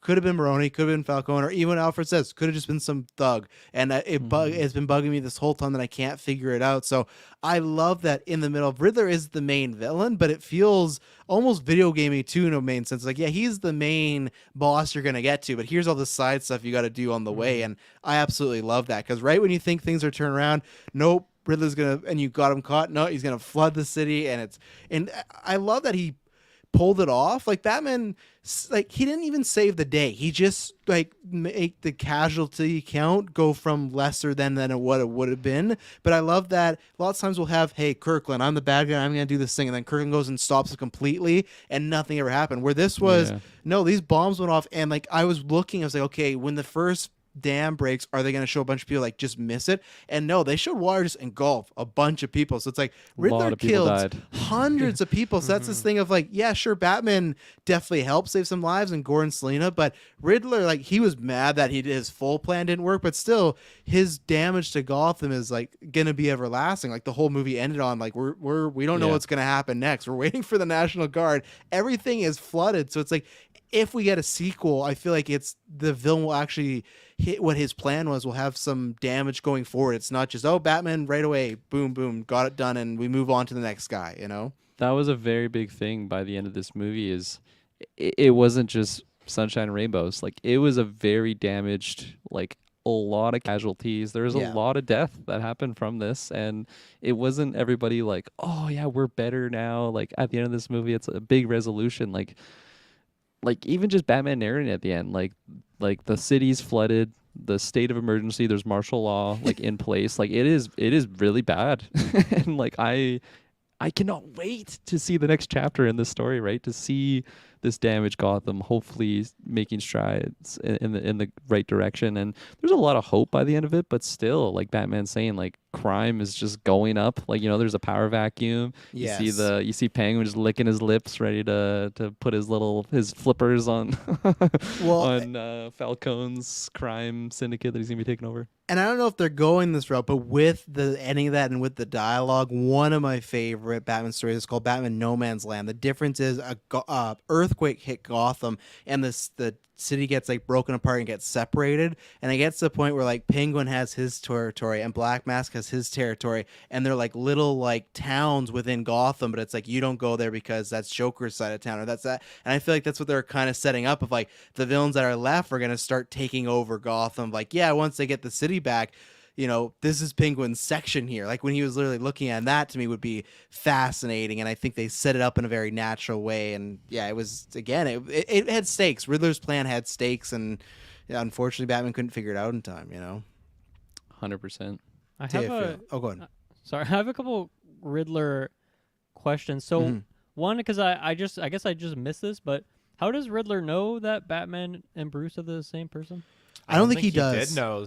Yeah. I think I never got that. Like he insinuated it, I think a little bit, But No, he I like mean, outright says it in the No, interrogation. so No, it was yeah. a fake out. It was a fake out. They edited that way because then after he refers to Bruce in the third person of, oh, we didn't get him, and also if because I was talking about those Emily, because at first I thought they were making it as like ambiguous that you could decide, but if you look at Riddler's plan and if he was successful and would have killed Bruce Wayne, his whole plan would have went to shit because he would have been leaving all these riddles for Batman and not coming. So I don't think he did put that together because he needed Batman to get Falcone, right? If he kills Bruce Wayne, that's not going to happen. So I think they edited that way to make it seem like he knew, but then he said a line that showed, okay, it's funny because he says, Batman, oh, you're not as smart as you think, when literally he hasn't figured out. So I think they were trying to do it like a fake out that he knows, but he really didn't know. I was completely like in Dylan's train of thought here by the end of the movie. I'm like, that's like a hole in the movie that they just didn't even talk about how everybody just knows as Bruce Wayne because he basically was speaking on camera, to the Arkham people Yeah. that it's like, you are Bruce Wayne. He keeps saying his name. And but I completely misread that situation. Luckily, I had a buddy with me that completely explained it. I'm like, oh, okay. I definitely missed that. Yeah, I'll have to rewatch that because I came away with a completely different conclusion. And then, my Yeah. question was going to be like with the camera. I was like, well, if he reveals it, then whoever wouldn't they know as well? But I guess if he doesn't say it, then That's also why I really thought that way because it's Mhm. almost like they made a point of emphasis of like there was Pattinson like look at the camera when he Yeah. just keeps saying Bruce Wayne and then it shows like the camera recording and then that's where I'm like, okay, this is like the end of Batman. And then even before he goes to Arkham, he says that line like this might be the end of Batman.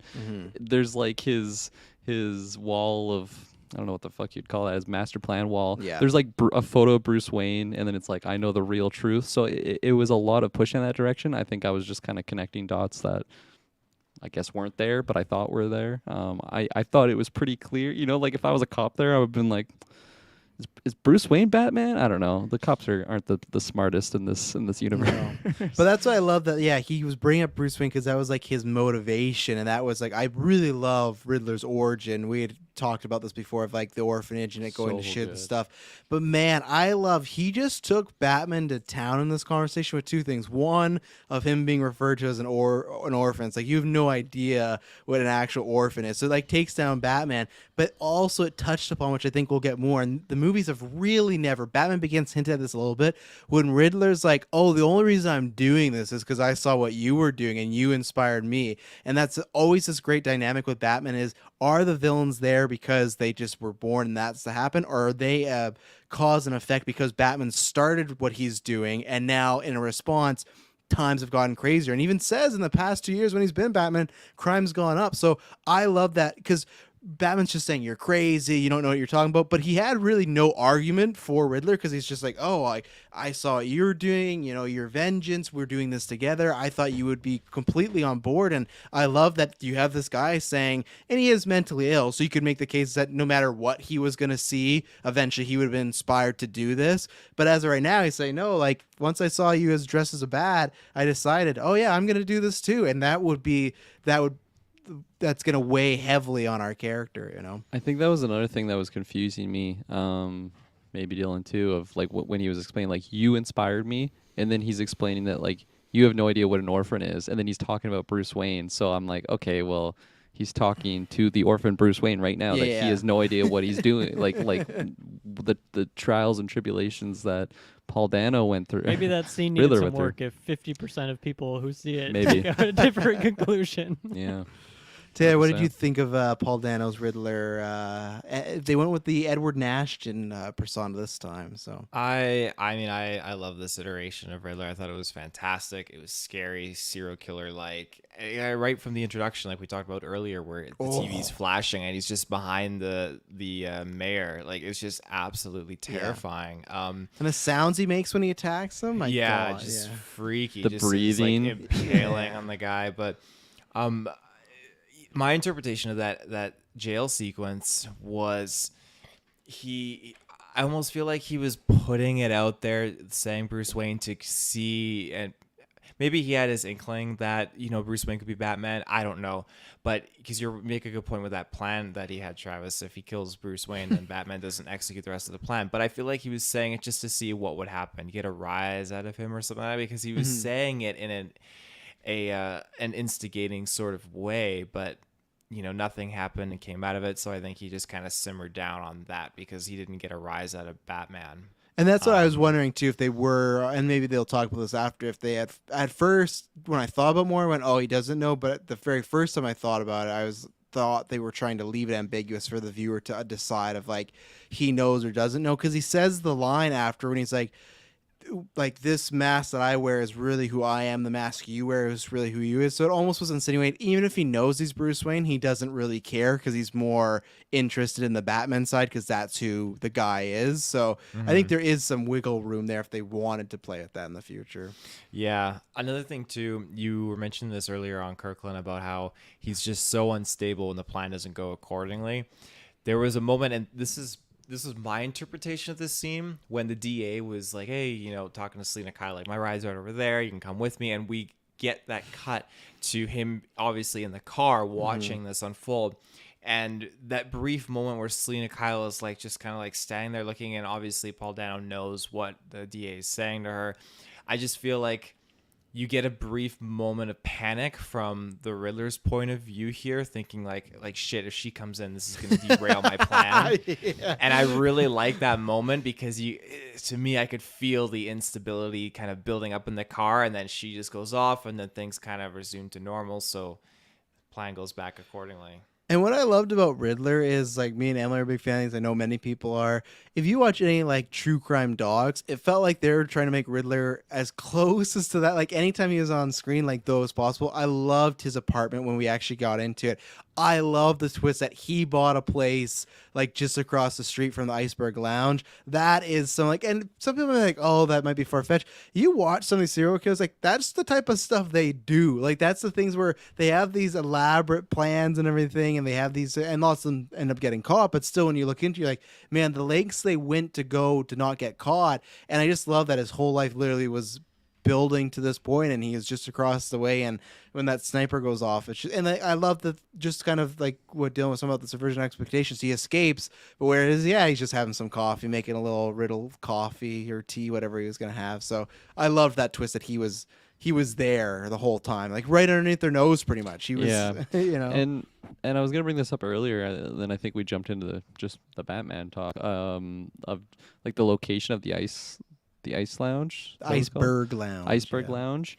It was such a fun location to go to. I didn't feel like it's like, ugh, we're back here again, because it felt quite expansive, especially when it was revealed that there's like the 44 below, like at the club within the club, and we kept going back there, and I love that we kept going back there. Like the first time that Batman shows up completely blew my mind, that he was just knocking on the front door. That was very surprising for me. I feel like that just isn't the way that I'm used to him going about, but I loved it. He just kicked the shit out of everyone. So great. And then by the end, it's revealed that like that's literally where Riddler was the whole time. It completely makes sense how he was able to just get into the DA's car, right away. And I must say too, that scene when the DA, very creepy man, like trying to get Selena to like go in his car with him, and then it goes to like the point of view of the Riddler in his car, just again that heavy breathing, just waiting for his the car's victim. all fogged up because he's breathing so much. Yeah, so ominous, so terrifying. He was a very, very scary threat for a guy that I feel like I don't know. He's one punch. Exactly. Yeah, 100%. Yeah. He's not Bane, like the normal guy can't take on Bane. Not yet. He's gonna get that adrenaline, thing. Imagine that. He's just like Paul singing Dano away, just baned up. Yeah, that's what I love too. In the credits, they had the song that was playing, and then they had that same song sung by Paul Dano. Like it was two separate tracks. So it's so funny that they had. Oh, really? To do in the that, credits, but, I missed that. Yeah, and I love that theme was even the way the movie opened with the credits. It was silence, and then it was the operatic music. I can't remember the actual name of it, but it's a popular one. But I love that kept coming back. I love that we talked about this before, but the Batman theme feels very much like James Bond, where it would be throughout the movie, but then different versions, a piano version, a violin version, a really like heavy one with the Batmobile one, a quieter one. And even they did that with Selena's theme too, of like they kept using the themes in different scenes, but for kind of different twists on them. And I loved all that. And Riddler had a nice little theme too. And it was great. And I can't wait to see. I'm interested. They kept him alive, and that's what's interesting to see. And we'll talk about the other stuff after. But I like that. I like that. Obviously, we'll talk about more of Selena. But as somebody that had his problems with BVS and the storytelling, I'm happy that we had a Batman. Literally, he literally says no guns. I love Gordon's line of "That's your thing, man, not mine." And then he established the killing rule again, where no, that's not what I do. Like there's a line, and I'm not gonna cross it. And that was great. And there was only like a little of that with Selena. I think they're gonna expand on that more. But I love that that's setting the Batman that I prefer has these rules because it makes it more interesting of a story that he's trying to save the city, but he's in this box of trying to keep his like personal demons in a bottle, and I actually thought he was going to kill that guy when he got the adrenaline. I'm like, oh no, he's going to cross the line right now. I was going to say, I thought that was going to be a really big moment moving forward, like that really haunts him, is that he actually like takes a life there, especially just with how distraught he was about the possibility of his dad not even killing a guy directly but being indirectly like the result of someone dying. That really stuck with him. So I thought that he just squished this guy's face by all these Bane punches there. I'm glad it didn't, because going forward, but there's potential for some really big character stuff there. But still, I'm glad the way it ended, like him holding the hand of that girl being heli lifted away. Like it was a really nice heartwarming moment, even though like the city's literally a war zone, like it's flooded. It's so many people died. It's so tragic. They're just on the roof of this Madison Square Garden look-alike building. I'm just like, well, this is where we're living for the next week. It was Gotham Square Garden. It was like, all right, a little tongue in cheek. Like, come on, no one else thought about this. Like, come on, we can't get any better name. But and quickly before I forget, just like how he basically like saved Selena of like preventing her from killing someone. I thought that was so great. I really thought that she was going to just end Falcone in that moment, and then the lights go off.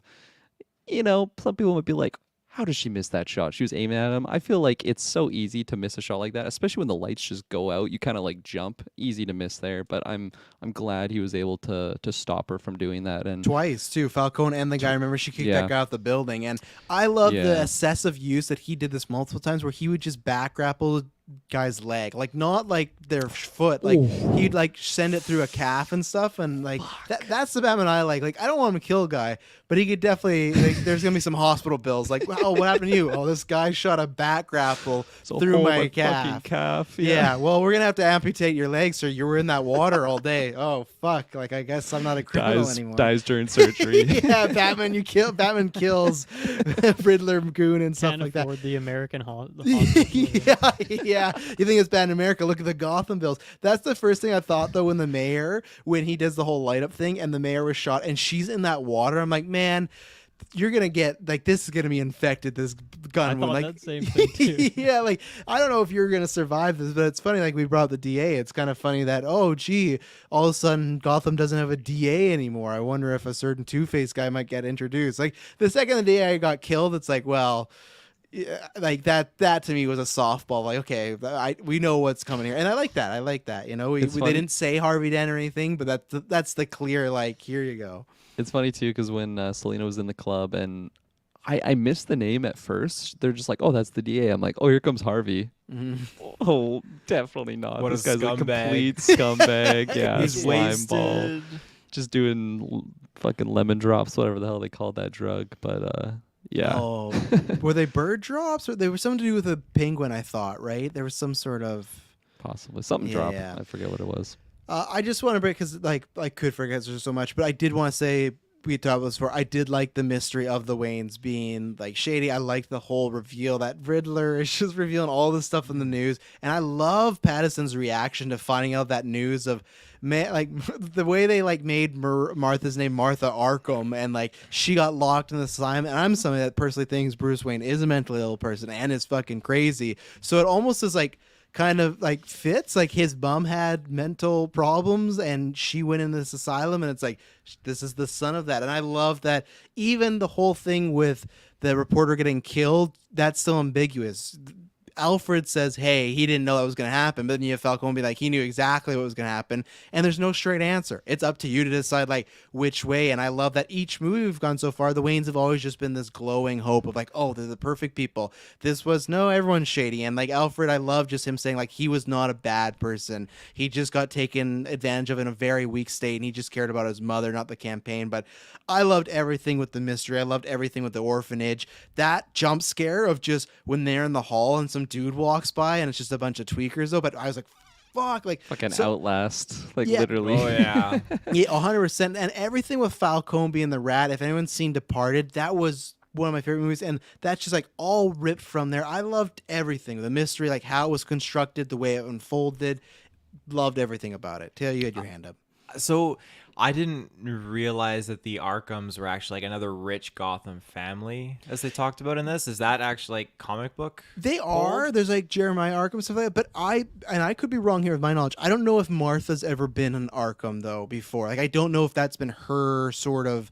I thought she was just, you know, a woman that Thomas Wayne met and they got married. I could be wrong. Obviously, there's almost 100 years of Batman comics, so maybe it has happened, but I don't think that's ever been something that's primarily huge into the Batman mythos of like, oh, she runs Arkham and all this stuff, or was a family of that. Okay. There is an Arkham family, though, so they've kind of maybe just meshed two storylines, and I had someone that loves Arkham Asylum, like the place, the game, everything. I love that we got a lot of like references and we got to go there, and I'm very excited to see once that place starts filling out with some fucking Looney Tune people. Like we already got There's a few in many there. cells. Yeah. I'm pretty Lot of excited for that because it's never been a big thing in the movies. Like Nolan's, it was there, but they didn't talk about it. In BVS, they talked about it.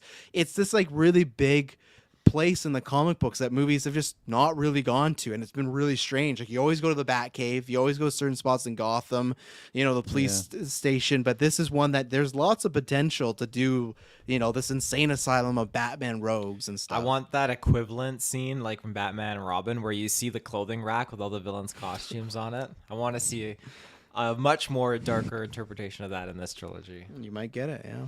Um, Maybe let's take an ad break and then Kirkland, you can go. So we'll take our ad break and then we'll be right back with Kirkland's thoughts. Hopefully they're good, you know. They're not. And we're back. So Kirkland, let it rip.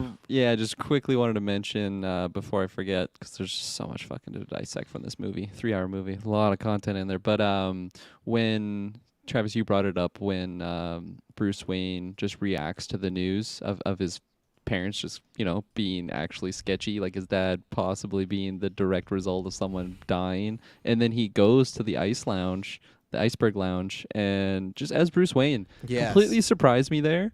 And also in the back of my mind, I'm like, okay, this is him just like doing a Trojan horse move or something like this, where he's gonna start kicking ass. But like, no, he was so genuine with that visit. Like he wasn't there with Batarang. Maybe he had them in his boot or something just in case. But like, he wasn't there just breaking noses. Like he literally was just there to get information from Falcone, and I loved that scene. It was a great scene. It was so good. I was not expecting it at all. And John Turturro sells it. It's like I was believing him 100% until Alfred's like, no, that's not the story. And I'm so like, I love John Turturro all the time, but I was happy love that guy. Yeah, I was happy to see him like he was just almost just purely dramatic in this role, and I love that. I was super disappointed he got shot, and there won't be more of him. But they are making that Penguin show, and that's going to be a prequel. So I'm hoping he pops up in that because I loved him as Falcone. He was so good for just such a minor role, you know. I definitely. We probably knew this, but I completely forgot that he was in this movie. So when he was on screen, I was so pumped. I feel like I didn't know his name, but it's just like I love that actor. You know, like he's not the best actor in the world, but I just love him in the roles that he's in. And funny enough, the only one I can really think of that he's in is Transformers. Not Big Lebowski. You No, go yeah, to for me, Transformers it's first. Lebowski. Big Yeah. Lebowski, that's right. You go to Transformers Transformers first. Oh my god. It's on Jesus, cast. that's recorded. right. Oh god. For anyone who's Transformers. newer to the Geekverse, Big Lebowski is my favorite movie of all time. That is my number one, and so I've seen it so many times that is who he is for me. So to have that going in, and once again, I also didn't know he was in this movie.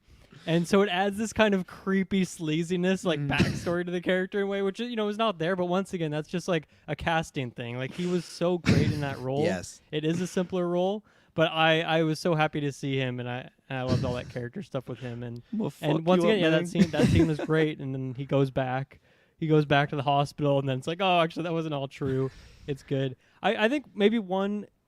I don't even know if I can really criticize the movie for this. I think this may be just on my end, but I got a little bit lost in the shuffle with like there was Maroni and he maybe was in charge of some stuff, and then there's Falcone, and then Penguin, and like does Penguin have his boys, or is he just like a Falcone goon? And then there's like the good cops, but then there's also this whole thing of bad cops. So I got a little bit lost in the shuffle of where all these, I don't know, crime bosses control and what was going on. And obviously, as you mentioned, like some answers of like who killed his father isn't answered here. But that was one thing for me. I got a little bit lost in the shuffle, and I could not tell you who Maroni is or what impact he is. I guess he was like a drug dealer, but I don't really know where he fits in with the other puzzle pieces. I was surprised by that, and I actually don't think you're wrong that they could have spent it's already 3 hours. You could spend a few more minutes with some exposition, because Maroni it's always Falcone versus Maroni. They're the two big, like, normal guy crime bosses in Gotham. And, like, even if you look at the Nolan trilogy, Maroni was in the first one, Batman Begins, and then Falcone's in the Dark Knight. So I found it to be a weird choice that Maroni and taking down Maroni was such a big deal, and there was no actor cast for him. There was not a scene. Right. That makes me think that character is going to come up in the sequel, because they just didn't have. But Maroni, like it's something that I feel it's almost that Harry Potter Lord of the Rings thing, where if you're the book reader, you go, oh, I know exactly who this, I know who they're talking about. But if you don't know who Maroni is and whatnot, I feel like they didn't like hold your hand in that part, and I think they could explain that a bit better, because I'm like, oh, the amount they're talking about him, we had heard no casting for Maroni, but I'm like, oh, I guess they maybe did a secret casting. We're gonna see something, and it almost felt like this was a sequel when they were talking about Maroni. Like, you should know this character, you know who they're talking about, but you don't. You never just say, okay, I guess he wasn't one big mob boss. But I think they will fill that out. Not that that's gonna make this one better in that sense. It may be in retrospect, but in this movie, I think they could have, for a little bit, a bit more explainer stuff.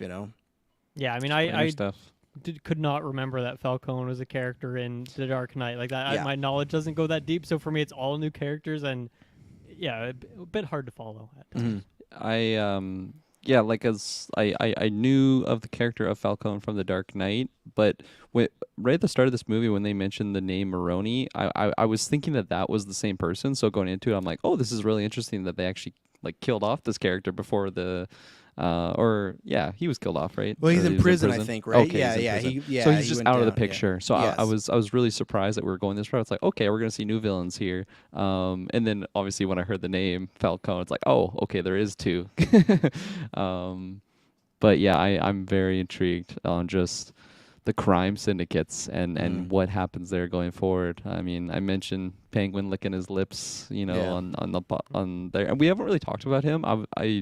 I don't know if we're ready to even go there. I'll just quickly mention, or maybe I won't quickly mention that. But I just loved, which was very different, that he wasn't just like the head honcho. Like he was kind of like he's working his way up. Maybe a number 2, number 3, or something like that. And it was daimyo of Gotham.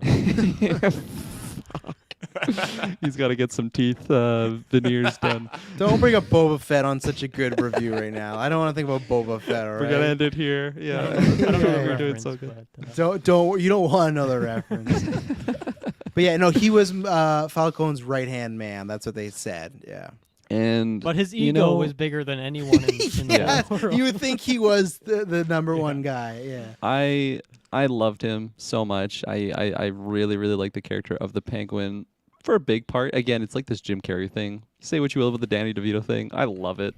It's so over the top and ridiculous, the Tim Burton one, but fuck, I love it. But I know that it's Colin Farrell. I'm watching it, and I'm back in my mind. I'm like, that's Colin Farrell. That's Colin Farrell. I can't fucking believe it, man. Mind blown. I know. Right that's Colin Farrell. Yeah. While he's acting, I'm telling myself that this is Colin Farrell, but I'm like, no, it's wrong. It's a different person.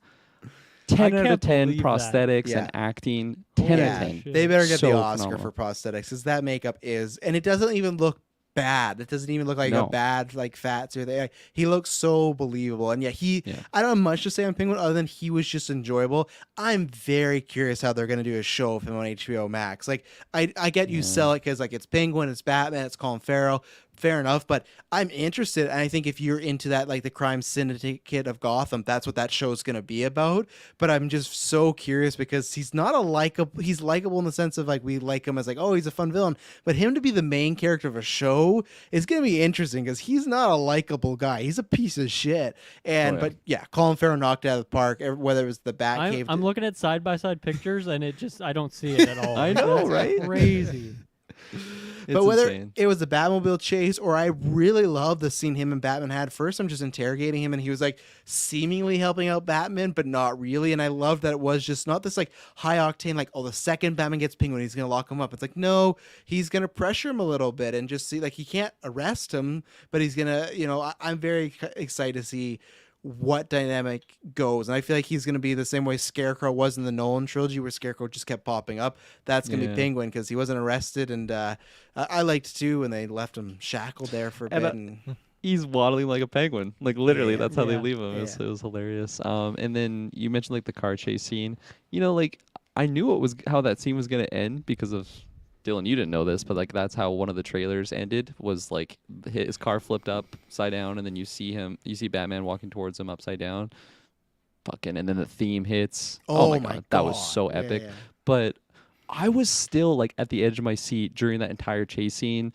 We briefly mentioned like the Batmobile and all that stuff, but that scene was so just high octane, and it was. I fucking loved it, even though I knew how it was gonna end. Like I feel like in the moment I'm still like, this could go anyway. And honestly, that happened a few times in this movie where I knew of a scene that hadn't happened yet, whether it was the Riddler diner scene or something like that, or Batman beating the shit and then you out of someone, and then you see Selina just like just beating the shit. beating his shit. Yeah, no, you see Selina like fearful of him just beating the shit out of this guy. I knew those Kirklin's scenes. go-to phrase today.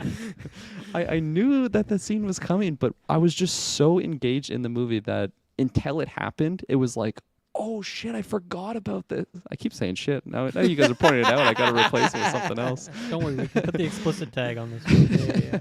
But I think that just goes to show how engaging this movie really was, because even like, you know, if you see the movie and then you go back to the trailers, you're like, oh, they showed this, maybe they shouldn't have, but what not. I didn't get that feeling during the movie at all. Dude, I feel like you have to be a Cobblepot guy, right? Like that. Like I feel like. Danny DeVito. Well, yeah, you know, but I mean, like Raw this dog one. and fish. Oh no. I've never been like a massive like Penguin fan. Honestly, Danny DeVito's Penguin used to just scare the fucking daylights out of me when I was a little kid. He's but pretty gross. Those teeth and the nose and everything. It was He just when he'd be literally, eating that. he literally that bleeds trout. oil. You know, he bleeds That's oil. badass. Bleeds oil. Yeah. He's got his penguin like secret agents with like the backpack. So yeah, there was some Yeah. breathing. The breathing he in that movie. Yeah, that was freaky. Fuck. But yeah, this iteration, like, yeah, you don't even recognize that it's Colin. It's just absolutely bonkers. But I loved his performance as Penguin. It was really cool. He just kept popping up, and I was totally okay with it. Yeah, the interrogation at first, and then that segueing to him being, you know, captured and like interrogated under shackles and stuff like that, and then him popping up again when they're arresting Falcone. And there's like 50 cops, like good cops out front, and Penguin doesn't give a fuck. He whips his gun out to shoot Falcone. It's like he finally has, like, he could have the power and he's gonna throw it away in this one. And when Falcone got shot, I was like, oh my god, he literally did just shoot him in front of everybody. He's very an idiot. bold, yeah. But no, he's like, I luckily, didn't even no. shoot What? I him. didn't do anything. It's like, Yeah. well, you fucking were going to.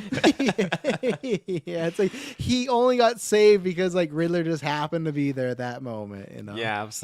But the whole sequence with the car chase and stuff, we did get to see a bit of that in the trailer in that sequence, but holy shit, just getting to actually behold it and like witness it here, it just was so great. Him just like driving around, him laughing and freaking out. The score. Even him the score was so good. Him just yelling at the trucks that he kept getting stuck behind was funny. It was just such a good sequence.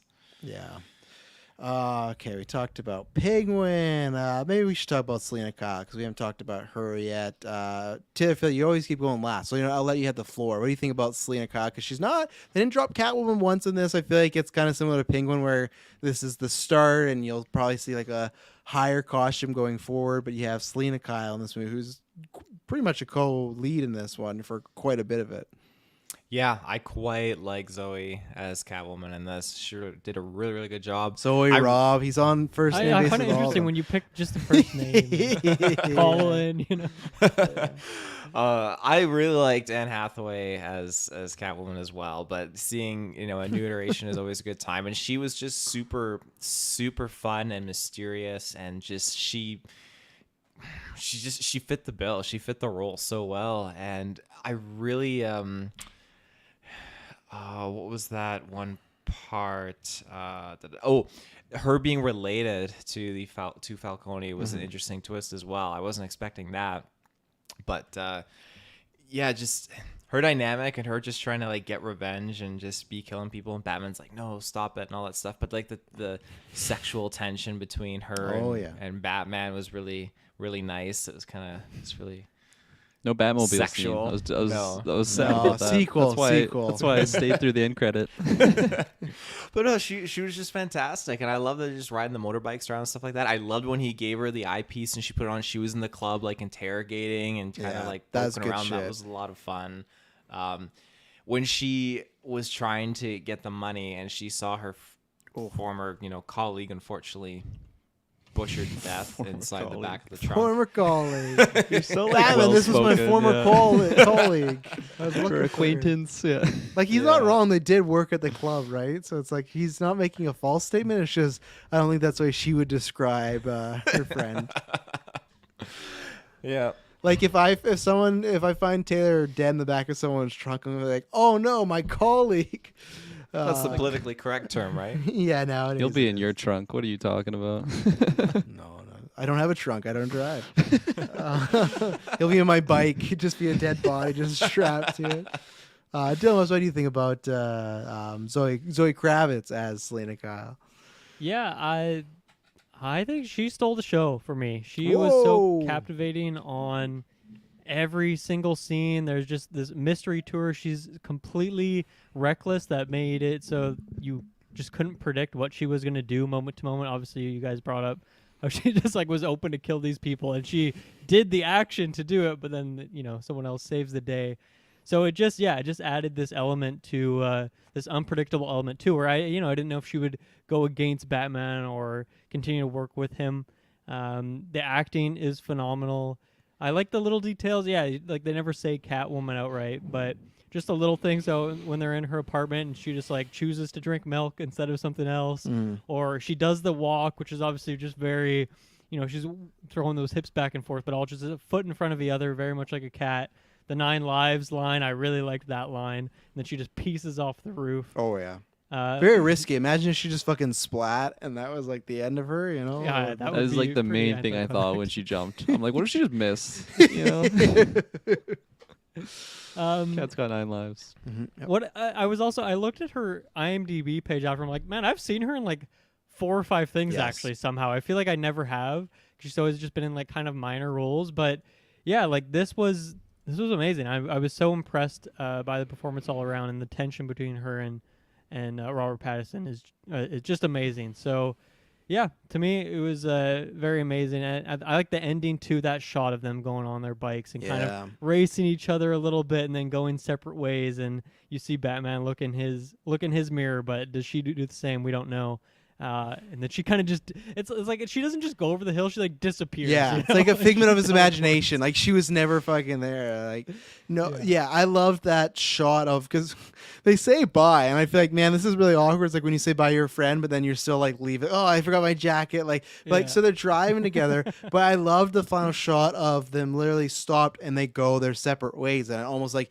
Because what I like is she turns left, and I thought it was going to go, they're going to go straight, and they're going to both turn at the same time. She turns left, and Batman turns right, like on a 5-second delay, and he's just sitting there. And I think from when you see the mirror and his face shot, you can imagine there's like a struggle of like, what if I did take a left? Like, what if I went that direction? He doesn't, because I love the line when she's like, oh, you're already spoken for, and she's referring to the bat signal. And it's like, she's kind of giving that speech that happens in every Batman story of just like, you're going to do this forever. Like, it doesn't matter what you say. You can say, oh, the city's getting better. It's like, you're going to die in this cow. And I love that shot of just him looking. And I like, that's the final, like, that's where I think if we get the trilogy, which I think is going to happen, I think she'll be in each movie, because I I think this was a big semblance of this was the meet cute, them getting to know each other. But the last shot of the movie is him looking at Selena. You know, to me that speaks volumes to what Matt Reeves might want to do with these two characters going forward, and have a whole trilogy of Batman and Catwoman, my favorite like duo in any sort of media. I love it, and they had the chemistry. I was wondering like, were they even going to be kissing? How far they were going to go? And right away they play up that will they won't be. They play that like perfect match, but match made in heaven or match made in hell as far as they get each other, but she's willing to break the law or kill people where he's not. There's all this good stuff. He was contemplating that vigorous night when he was looking at his. 100%. That first kiss, like he was throbbing in that batsuit. That batsuit was ready to combust right now, you know. And that scene though, like you showed out there too, of the eye lens.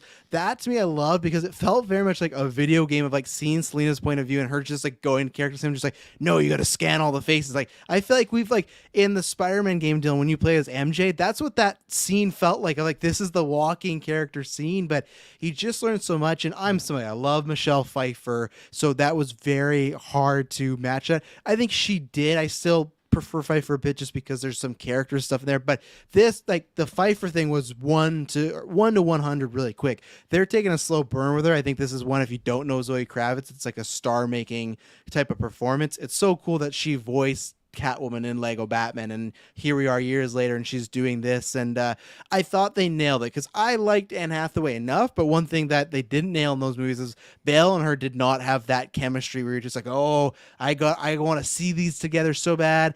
You didn't have that here.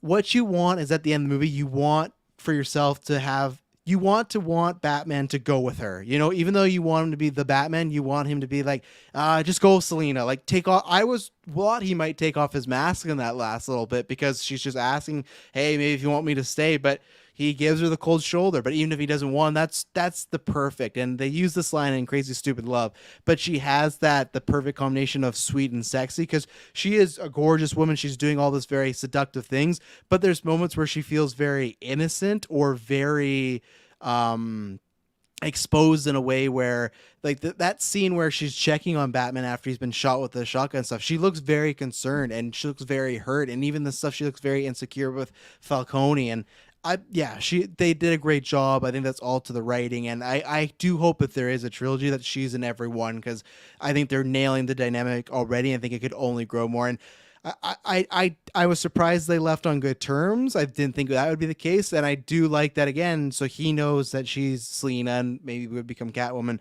She doesn't know, so that's a big reveal that could happen. I thought for sure when she was gonna go kill Falcone and he showed up to the club as Bruce Wayne, I thought she was gonna see him and then figure it out like, oh, the only reason Bruce Wayne would be here is because he knew, like Batman knew I was gonna be here. But no, they still hit it, and he does a lot of costume changes, Bruce Wayne, in this, like to get on that bike and off, he's taking that cowl on off. But yeah, I thought she did a fantastic job. That's actually something I forgot to bring up with the Batman is I love that it wasn't like he wasn't just relegated to using the Batmobile to get around. Like he could just take off the cowl, put on a helmet, and then he just looks like a regular dude on a bike with like a big coat that like covers the whole suit. I love that. That was very, very new for me experiencing the Batman. But yeah, Zoe Kravitz is Selena Kyle. She was 10 out of 10 for me. I loved everything about her. I think I was expecting this really calm, cool, collected character that wouldn't put herself in a vulnerable situation. But many times she was. Like, there's many times she was scared. There's many times that she was like asking Batman for help, and I loved all that stuff. Travis, you were mentioning like it's probably like big writing, and absolutely, I tip my hat to them. They're fantastic with what they did with the character. Pattinson and her, very attractive people. I love just seeing them, you know, having that on-screen chemistry. And this is a character that I really, really want to see stick around for the trilogy and just see that relationship ebb and flow. You know, like this, it wasn't all sunshine and rainbows with them. Like they definitely had their disagreements. Like when Batman like knocked the gun out of her hand, like when they're up on the skyrise there, like that was like, you know, because they were very. Even from like Bruce Wayne's perspective, he was very like enamored by her. Like it seemed like anytime he was looking at her, he almost forgets that he's like in the middle of a mission. It's like, what is this? Just he was creeping on her at that one point. Those binoculars a little too much. I was like, oh man, Bruce, you got to look somewhere else. But which she's all in her undies. Yeah, and he's just like, for information. He's like the Riddler, just breathing. Yeah. But the example I was gonna bring up was like when he's kind of interrogating Cobblepot, and then he just keeps like looking in the reflection, and like I guess you could put it like he's just checking out all the threats, but like Cobblepot's talking, but like I think he's not really understanding what he's hearing. Luckily, he's got the contact, so he's kind of capturing anything and everything. But she was amazing. She just like also just the look of like a sleek Catwoman. Like she just had that. I loved with her short hair. She just absolutely killed it. But I think the thing that really surprised me is what I was saying of like her willing to be vulnerable, like her showing emotion that she was just terrified for her friend Annika just being disappeared, and then when she found out that she was murdered, like completely distraught, and like she was becoming vengeance. Like she wanted to have her revenge on her friend, and she was 10 out of 10 for me. I loved all of that. At the end when she was going away, I was kind of expecting her to drop the line like I forget what Batman said, but her to like actually say like Bruce. I don't know. In the back of my mind, I was expecting that, and then him to be like, "What?" And then they just go their separate ways. That's not me. That's not me. Yeah. I'll beat the shit out of you. Don't tell anybody. It's over for you, Selena. But like when it didn't happen, I think it's better that it didn't. It allows us to have that reveal in the second or third movie whenever it happens. I think it would happen in the second movie. Just because like, so what was that, Dylan? Someday it'll happen. Yeah, someday it'll happen. But she was phenomenal. I loved it. I was excited to see her on screen, and she really delivered. And I mean, the writers delivered with her character. So. Mm-hmm. Let's see here. Let's take one more ad break here, and then we can talk. Oh, I guess I know where we're going next. We talk about one certain character, and then maybe some other things, and get to the endpoint. So we'll be right back.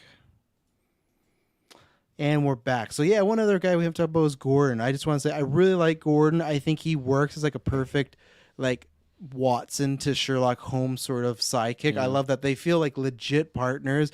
I think they gave him a lot of good one-liners, but in the sense of, like I said, the whole like, hey, that's your deal, not mine, to the guns line. I love like, man, I've been working with you 2 years and I don't even know who you are. He would just have this little dialogue that felt like he was saying it to Batman, but almost to himself, of just like, what am I doing here? Like, I'm teaming up with this bat, but I love until the end of the movie, it is literally just them against the world. Sometimes the movies say that, but this one actually feels like that. It just feels like, man, Gordon can't trust anybody. And I actually love that. I think for the first time, Gordon felt very aggressive towards Batman. He would push him around. There's that one moment when he said he needed a minute. He like punched him in the chest. He's like, what the hell are you doing? Like, I love that it was not always just Batman being above Gordon, like, oh, puny cop, like, I'm the billionaire, I'm Batman, you do what I say. There's times where Gordon really pushed back on him, and I thought they had a great chemistry. Jeffrey Wright, he's one of those guys that he's popped up in a bunch of stuff for years. He's always good.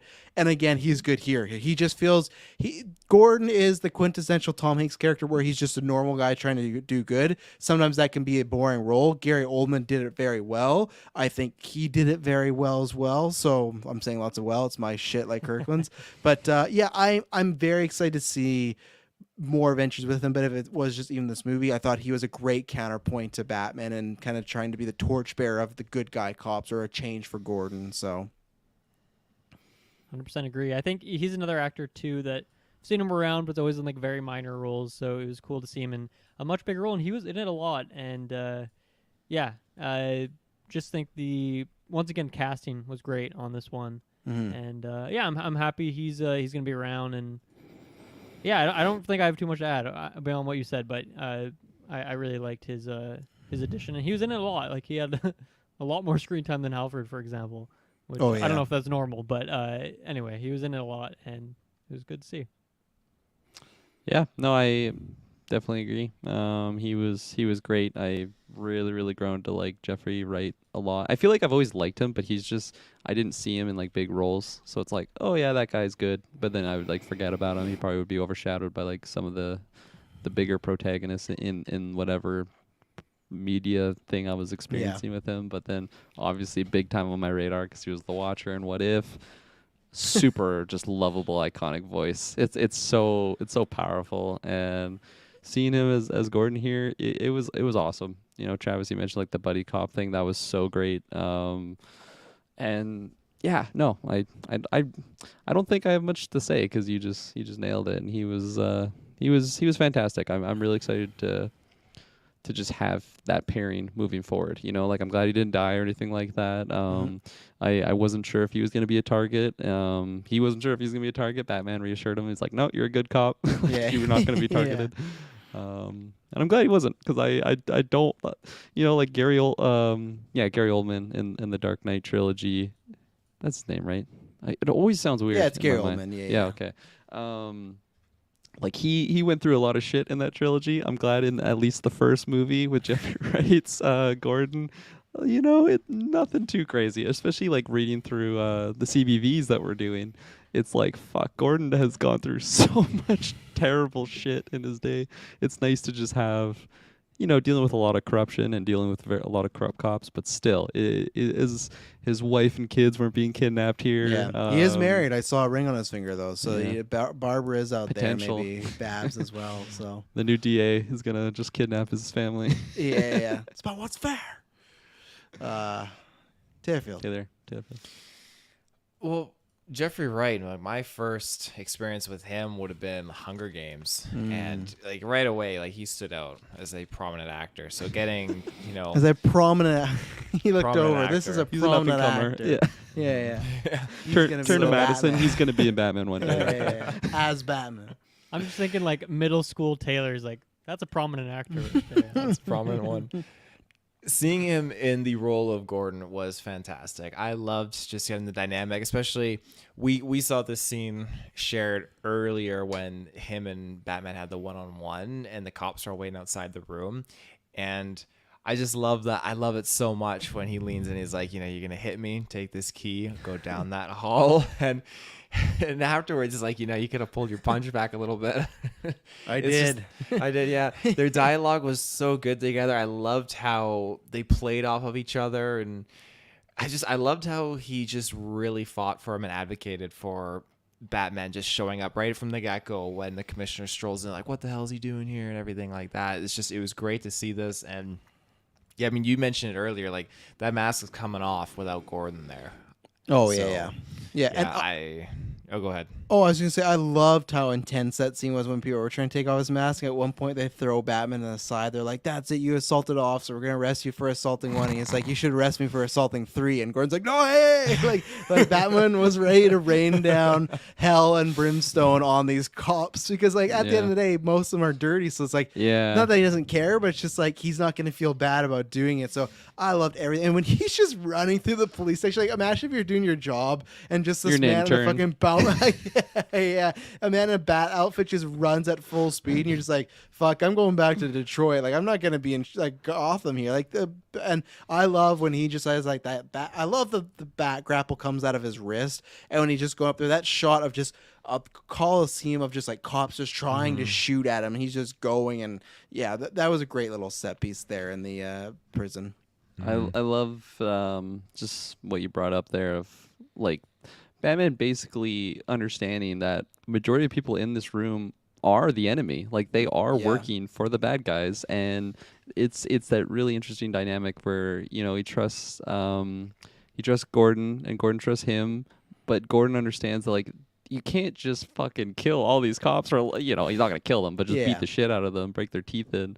Like there's the right way to do this, and trust me, I can help you do this. It's tough when he's just surrounded by he's literally in like a Shark Tank in that situation because they're all corrupt. Yes. They all want a piece of the Batman in that. And they're instance. looking for a reason to arrest him. Like they really Exactly. are just waiting to get an excuse to take this guy down. You know. And yeah, oh man, I fuck, this movie's so fantastic. I love the way that the cops kind of are fearful of the Batman. You know, that's shown, as I mentioned earlier, like when he enters like the manor of the mayor, and they're just like they're seeing this demon just walk in, and then like just Batman's pretty much utter disgust with like all of them. Like all of you are corrupt. I can't trust Yeah. any of you other than Gordon here. And then like when he's in the cop shop there and he sees that one cop who he broke his nose, and he just like, who is that? Like I've blah blah blah. Like basically explains to him that he's working for Falcone. I just I it's nothing new, obviously, but I really, really love that dynamic, and I feel like I've grown to like that dynamic more the more I learn about Batman. Is that it is having Gordon in the middle, you know, Batman, and then the cops, like, and it's such a as I say, it's nothing new, but I just really have grown to appreciate that dynamic, as fucked up as it is for an individual like Gordon, just being in the middle of that, but Mm-hmm.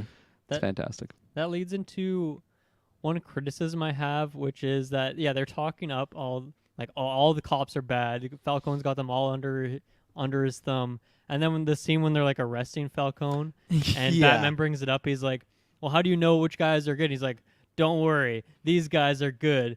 Even though there's like 50 of them, he's like, There's "Oh, a lot. I'm certain all of these guys Yeah. are completely good." So to me, that felt like a bit lazy. I'm curious to see in the sequels if there is still bad cops, or if that's something like maybe there's one or two, I don't know, but if that's something that they are still trying to work through as they're like, okay, trying to figure out who's good and bad, because that seemed like kind of just a throwaway line for what they were building up as this big thing that no one here can be trusted except for Gordon.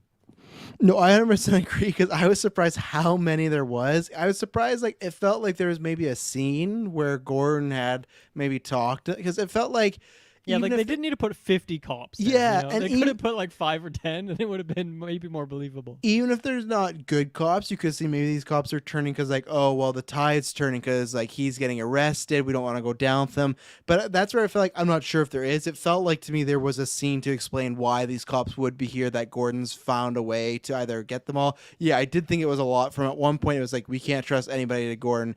To, oh no, we got lots of cops here we could trust. Like, obviously, big city, right? So there's a lot more. So I'll agree. I was scratching my head too. Like, this is a lot of police. Were they just quiet? Were they, or even if they would have said some sort of line of like, you know, again, they were a certain path, that what you're doing with the city has maybe changed their ways. Be like, you know what, I shouldn't be a dirty cop anymore and stuff like that. You know, like even the DA, he was only accepting like 10 grand a month, not a huge amount. Like pretty. And I love that sequence too, of like naming off the 3 riddles and stuff. And he's lucky Riddler like let him cheat. Like without Batman, no chance. And Just speaking upon like all the cops being corrupt there, an observation I had when they're at what was it called, Gotham Square Garden. Gotham And, Square like, Garden. Yeah. like the floods are happening. I feel like I never thought about it really. It caught me in this particular scene, but like I saw some people with like FBI jackets and stuff like that. Like those people aren't necessarily probably from Gotham, eh? Like they're from wherever FBI headquarters are. And then I was thinking about that again. Like by the end, you have like the National Guard there, like literally like army men. And then like imagine just being the soldier, and then you're just trying to get these people out. And there's just this dude in a bat that you have no idea what the fuck is going on in Gotham, Yeah. right? Like there's And they're just like, no, this dude, we Cape vouch for Crusader. him. He's good. And you're just like, all right. I'm vengeance. Yeah. Like, No wonder why you guys have so many fucking problems in this it's city. like, yeah, I'm just gonna deal with getting people out of here, and then I'll ask the Yeah. Batman questions afterwards. Is a funny thought I had, but I just couldn't imagine, you know, like, oh yeah, okay, we're gonna go help out Gotham. Who the fuck is this guy? You know, there's Yeah. someone named Penguin, and just all the other Gotham tales. It's funny when you blend like the realism to like Yes. the comic book stuff, right? I imagine when the National Guard showed up, he got the fuck out of there because I think it would just be too awkward of a situation. I think he saved some people. He's like, I gotta go, which I loved. We'd known this from the trailer, but I loved the through line of that kid that he was always checking up on just a little Yeah. bit of the mayor gets killed and he's as Batman, he's in the crime scene, he just sees that kid. And one, I love that scene. Two, I love when Alfred sees that scene replayed because it's just like you see there's still trauma with Bruce. I love later on, and we talked about this, they'd shown that scene of in the church scene, Bruce doesn't care about anything else. He's just focused on, I'm gonna save that kid and make sure that kid doesn't get hurt. And it's such a fun through line to who's the first person that grabs his hand when he lights the smoke is that kid. All the adults are scared, the mayor's scared, but that kid is the first one to kind of finally give Batman that approval, and that was just like a chef's kiss for me, little stuff, because that's a big thing with Batman, right? Because he lost his innocence and stuff. So anytime he sees someone in a similar situation, he feels for him, and I thought that was all well done. Definitely. I wanted to quickly shout out the cinematography. We've mentioned this in passing with Greg Fraser making Batman kind of like a horror villain at a time. Like at times he was so scary. Obviously, I've joked about the lighting and how just red and black it is, but the lighting is great. All the stuff looks great, and just the camera work, I also wanted to shout out, is great. Like the opening scene to me stood out too. Of you start out, I don't know if it was the exact opening scene, but you have the binoculars looking through this house. And then the next shot is like up on the roof, and it's kind of looking through this slit in like the ceiling window thing.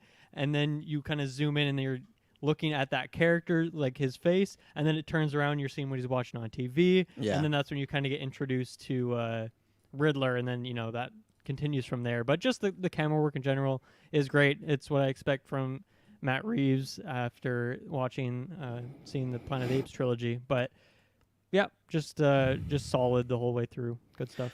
Yeah, I think there's lots of that. I can't wait till I get a Blu-ray. There's lots of scenes where it's like, oh, that's a wallpaper right there. And just comic book panels, too. Like, there's so much at the beginning of that narrative. Like, when he's going through Gotham and you have, like, that Blade Runner almost type cityscape of all the ads. There was a little Caesar ad there, but there's so many times where it just looks like, oh, you could freeze frame this, and this is a wallpaper. This is a comic book panel, and that's good stuff right there.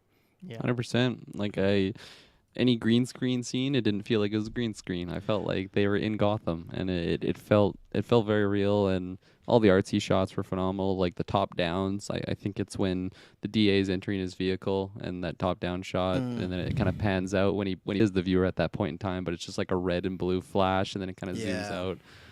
All the cinematography is phenomenal. We mentioned the score as well, in I think pre-spoilers. Chef's kiss on that. I forgot who you said scored it. Michael Giacchino. Michael Giacchino. Yeah, who's just on a roll right now. And yeah, all that his stuff. Career with great interest. Yeah, all that stuff by the bat signal, that's all done with, I can't remember if it's called, like the motion or whatever that stuff. It's that stuff that they used on Mandalorian where it's like that big CGI or that big room of just screens and stuff like that. So it's not on green screen. So these actors are acting against like a real cityscape moving and everything like that. So yeah. What are you laughing about, Taylor? I'm fucking collided with his mic right there. Yeah, Taylor's passing out. Taylor, what are some points that you have going on? Because we'll just throw out some general points right now. There's the big thing we're going to talk. Couple tiny little things. Yeah, there's a couple tiny things I have. There's the big thing we'll talk about, the cameo, and then we'll get to our. You gotta lasting pump thoughts. some adrenaline in your life. Yeah, I need to insert that podcast stuff that fuel, Bruce Wayne used.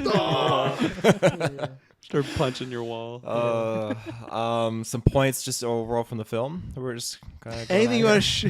Yeah. What did you think about Robert Pattinson's Batman? We're back to the beginning. No. Anything in general, just you want to shout out. If not, you can pass it back to us, and not like I said, the cameo. Yeah, we'll save that. But anything in general that you observe that you want to shout that doesn't fit with a character, something random that hey, that's cool, or I had a problem with that, etc. I mean, I love the setting. I love the whole visualization of the city of Gotham. It just felt like it was kind of this vintage met with like a modern, sleek-esque kind of vibe, which is cool because, again, it was a very modern movie with the technology and the, cellular devices everyone was using, all that stuff. Again, I'll just reiterate what I said before. The characters are just fantastic. I loved how every actor came to bat and just portrayed their characters Nice pun. very, very well. It was great. And I'm very excited now. I didn't mention this before, but with the Penguin thing, I'm excited to kind of see where that can go with being like a series now with him kind of being in this prominent position in Gotham. And then seeing where we get with the sequels and what they kind of do with these characters. Because I felt like now this movie created such a grand foothold with everything that they established. So it'll be interesting to see the universe they build up with this. Kirklin, anything random to shout out? I mean, I know I'm definitely forgetting something, but Oh, of course, yeah. fucking Chef's Kiss movie. So any That's little why- point that I might have thought of is perfect. That's why tune in next weekend. We're going to be doing After 9 because patrons want to talk about this. So that's a good time if you guys forget I anything. probably would have you seen can- it again too, because Shay there you unfortunately go. worked tonight, so she wasn't able to come with me. Which, fortunately for me, allows me an excuse to go see this again right away. There you go. A few things I have. I just like the first time we see Bruce cleaned up, he's just wearing this baggy ass shirt with sunglasses indoors. He's such a Yeah. little emo kid. Like he's such from a Tim Burton film. I love it, and that's where I hope it does change. But it was so weird seeing Bruce Wayne in just like a T-shirt I would own of like, yeah, this guy is not that Bruce Wayne, but it was a fun little look he had. And it also just shows that like his life is the night. Like he does not experience the He's day. a nocturnal animal. That's what he called himself, He's right? literally Yeah. a bat. And then you reminded me, like, man, Wayne Manor in this movie, it feels like a fucking vampire house. Yeah, just talk the about design, vintage, yeah. the architecture of it was very different, but very, very cool in my eyes. You know, something I wasn't expecting. I don't know if they've had a design like that in the comic books or anything like that before. But it was really cool, very unique. Well, and the weird thing is, technically, they're just living in Wayne Tower. They're not even living in the manor. And I actually really love the That's Batcave right. being this broken down terminal because, like, it's something that probably clearly existed at one point. But I love the entrance to it, and I love how big it was. When he gets in there, it's just like, man, the scope of this thing. And it's something that, yeah, someone's probably not going to find because if it's like an abandoned railroad, they're not, like, looking for it. Now, someone might get their hands on some schematics in a sequel and be like, oh, wonder what's this thing here? But I think that's a fun way of, he can enter it and everything. So hopefully it's well guarded. I like that Nirvana was actually in the movie. It happened a few times. They used Nirvana quite a bit in the marketing. So I'm a big Nirvana guy. I like that. It fits, like I've said before, the line of, I can't remember. Oh, I've totally forgot about it. I'll come back to, but the line that they have in the song of, I keep all these pets, keep all these problems, and now they're my pets. I'm gonna look it up because I'm just butchering it now. Reoccurring certainly kid. Big time. I love the Riddler opening. Confused me in a good way because when they were having him watch the mayor and his wife and kids, at first I thought they were showing some sort of flashback of Bruce, So did especially I, because yeah. Bruce is all about being as a kid being Zorro, and somebody even calls him Zorro, so very fun. But I'm like, oh, okay, so we're not gonna see the murder, maybe, but maybe we're gonna see something else, and we didn't. So I thought it was a good fake out, and I really loved when the shit is going down in Gotham Square Garden, when it's like, oh, what are we gonna do? And that roof just explodes, and Batman is just barreling down, glass behind him in flames, and just like, because that moment when all those explosions were going on, I sat in my seat like, oh man, it's on like the breaking on. He was fucking guys up until he got shot at one too many times, but it was just like, man, this guy is just raining down on us. So good. Those are some of my little notes to shout. Dylan Muss. Is this gonna be is this gonna be a go-to Halloween movie for you guys? Like every October, you're gonna be watching this. I mean, I'm sure Yes. Travis, you're gonna watch this like every week for the rest of your life. But just in general, is this added to the Halloween lexicon? Because it's really only Halloween for like 5 minutes. But Yeah, I don't know. I don't know if I would give it that Halloween movie. It's gonna be an everyday movie. I thought it was going to be more Halloween the way it started. I was like, oh, this is going to be a full-on Halloween movie. And it's like, okay, we transition pretty quickly and stuff like that. So, and I looked up the lyric I was butchering earlier and all the animals I've trapped have all become my pets. And that to me is like the perfect example of Batman, because it's just like he keeps all these criminals, and it's like the only thing that kind of keeps him going is these people out here doing that stuff. But no, I think you're right, Dylan, that I'll just watch all the time. So I'm a bad judgment of character. And then, I mean, lastly, I think you were going to mention this anyway, but I want to know what's going on with that Arkham, like, sequel bait thing. And I also didn't stay for the credits, so I don't know if there's any post-credit scene. I would have missed it if there was. Not really. They're like, it's like remember how Batman had his go-to laptop of like speaking to the Riddler and everything like breaking codes. When he was talking to Riddler and has that flash and green text, it just says goodbye and then it like flashes a URL. So I guess we're supposed to go home and search that URL. I have not done that yet. I'm not sure if it actually leads you anywhere. So it was not a scene. It was just more like a Easter egg. I don't know what it does exactly, if it does anything. So no, nothing too big there. But yeah, so so we can start talking about this now. So this is why, ladies and gentlemen, why even though I always tier the scoopers, I say, oh, this is A tier, B tier. I remember when we first covered this story, this was in like the low C, D tier when a few people were just putting out like, hey, I'm hearing Barry Kerrigan might be the Joker. And everyone's like, I don't think so. It's not really going to happen. Like there's a lot of people like, I don't think Joker's in this movie, yada, yada, yada. There's all this stuff.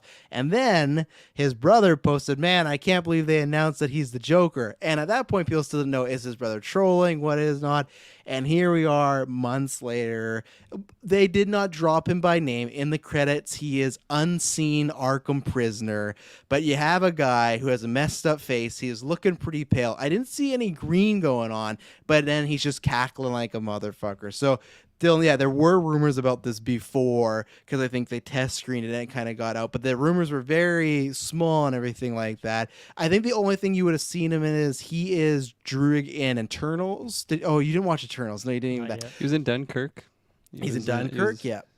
So one of the what soldiers. I would recommend, if people have not seen his work, a movie that also has Colin Farrell and Nicole Kidman, go watch Killing of a Sacred Deer. That was one of the first things. He's in Green Knight as well, but Killing of a Sacred Deer, he is phenomenal in. So the scene, I'm very curious what they're doing because Joker, lots of times, other than kind of kitty and cartoon stuff, he's a loner. Like, he doesn't work with others, and it's like him almost insinuating that he's going to be partnering up with these villains. Now, what I really think is that he will just use some of these villains to get him his way. But the thing that interests me the most is I think it's that is a hype way to do it. People will pick up who they think it is, and it is sequel bait, but I think that gets people excited. It's just a little cliffhanger, and then they move back on with the rest of the movie. What I'm interested the most is, so he's already in Arkham. Is he a guy that was just placed in Arkham and he's going to get out and cause hell, or has Batman and him already have interactions? We don't know. I'm not sure which way it's going. But yeah, Dylan, you didn't know anything about a potential Joker being in this. So what do you think about seeing? Because just 2 years ago, we got a Joker movie, but it's one of those things like when you do Batman, that is the kind of end point at some points. You got to do Batman and Joker. So how did you feel about them doing a sequel? But do you think it was needed, or do you think it maybe stood out as like a bad call to do? No, I don't think it was over, because to me it didn't feel like Joker personally. So to me it wasn't like clearly setting up a sequel. Like, that could have just been some random guy, as you're saying, like in the credits. It could have just been some random guy kind of talking to him, maybe foreshadowing something that would occur later. But also, if a sequel never happens, it doesn't feel like it was a cliffhanger. So yeah, I think it was fine. I didn't think that didn't seem like Joker to me, but obviously, they're purposely hiding him a bit. So I'm also, I don't know, I wouldn't know all the tells, I guess, but yeah. So I don't know. I was just wondering like what I was missing, because I figured it was some character. It was some character, but I guess I'm a bit surprised that it actually is Joker. So well, what I'm surprised too, in the credits they had prosthetics for Penguin and unseen Arkham prisoner. I was very surprised they didn't really show his face, because I get the idea of putting him in the shadows, but if they had him in the shadows so much, I don't think they needed him to be in prosthetics at all. Like, because it was very minimal. But Emily brings this up, and she's like, well, you know what's going to happen? The fanboys are going to get that Blu-ray, and they're going to set the brightness up as high as possible so you could see. Because what I'm really hoping for, what I'm liking, is it looked like his face was like a little...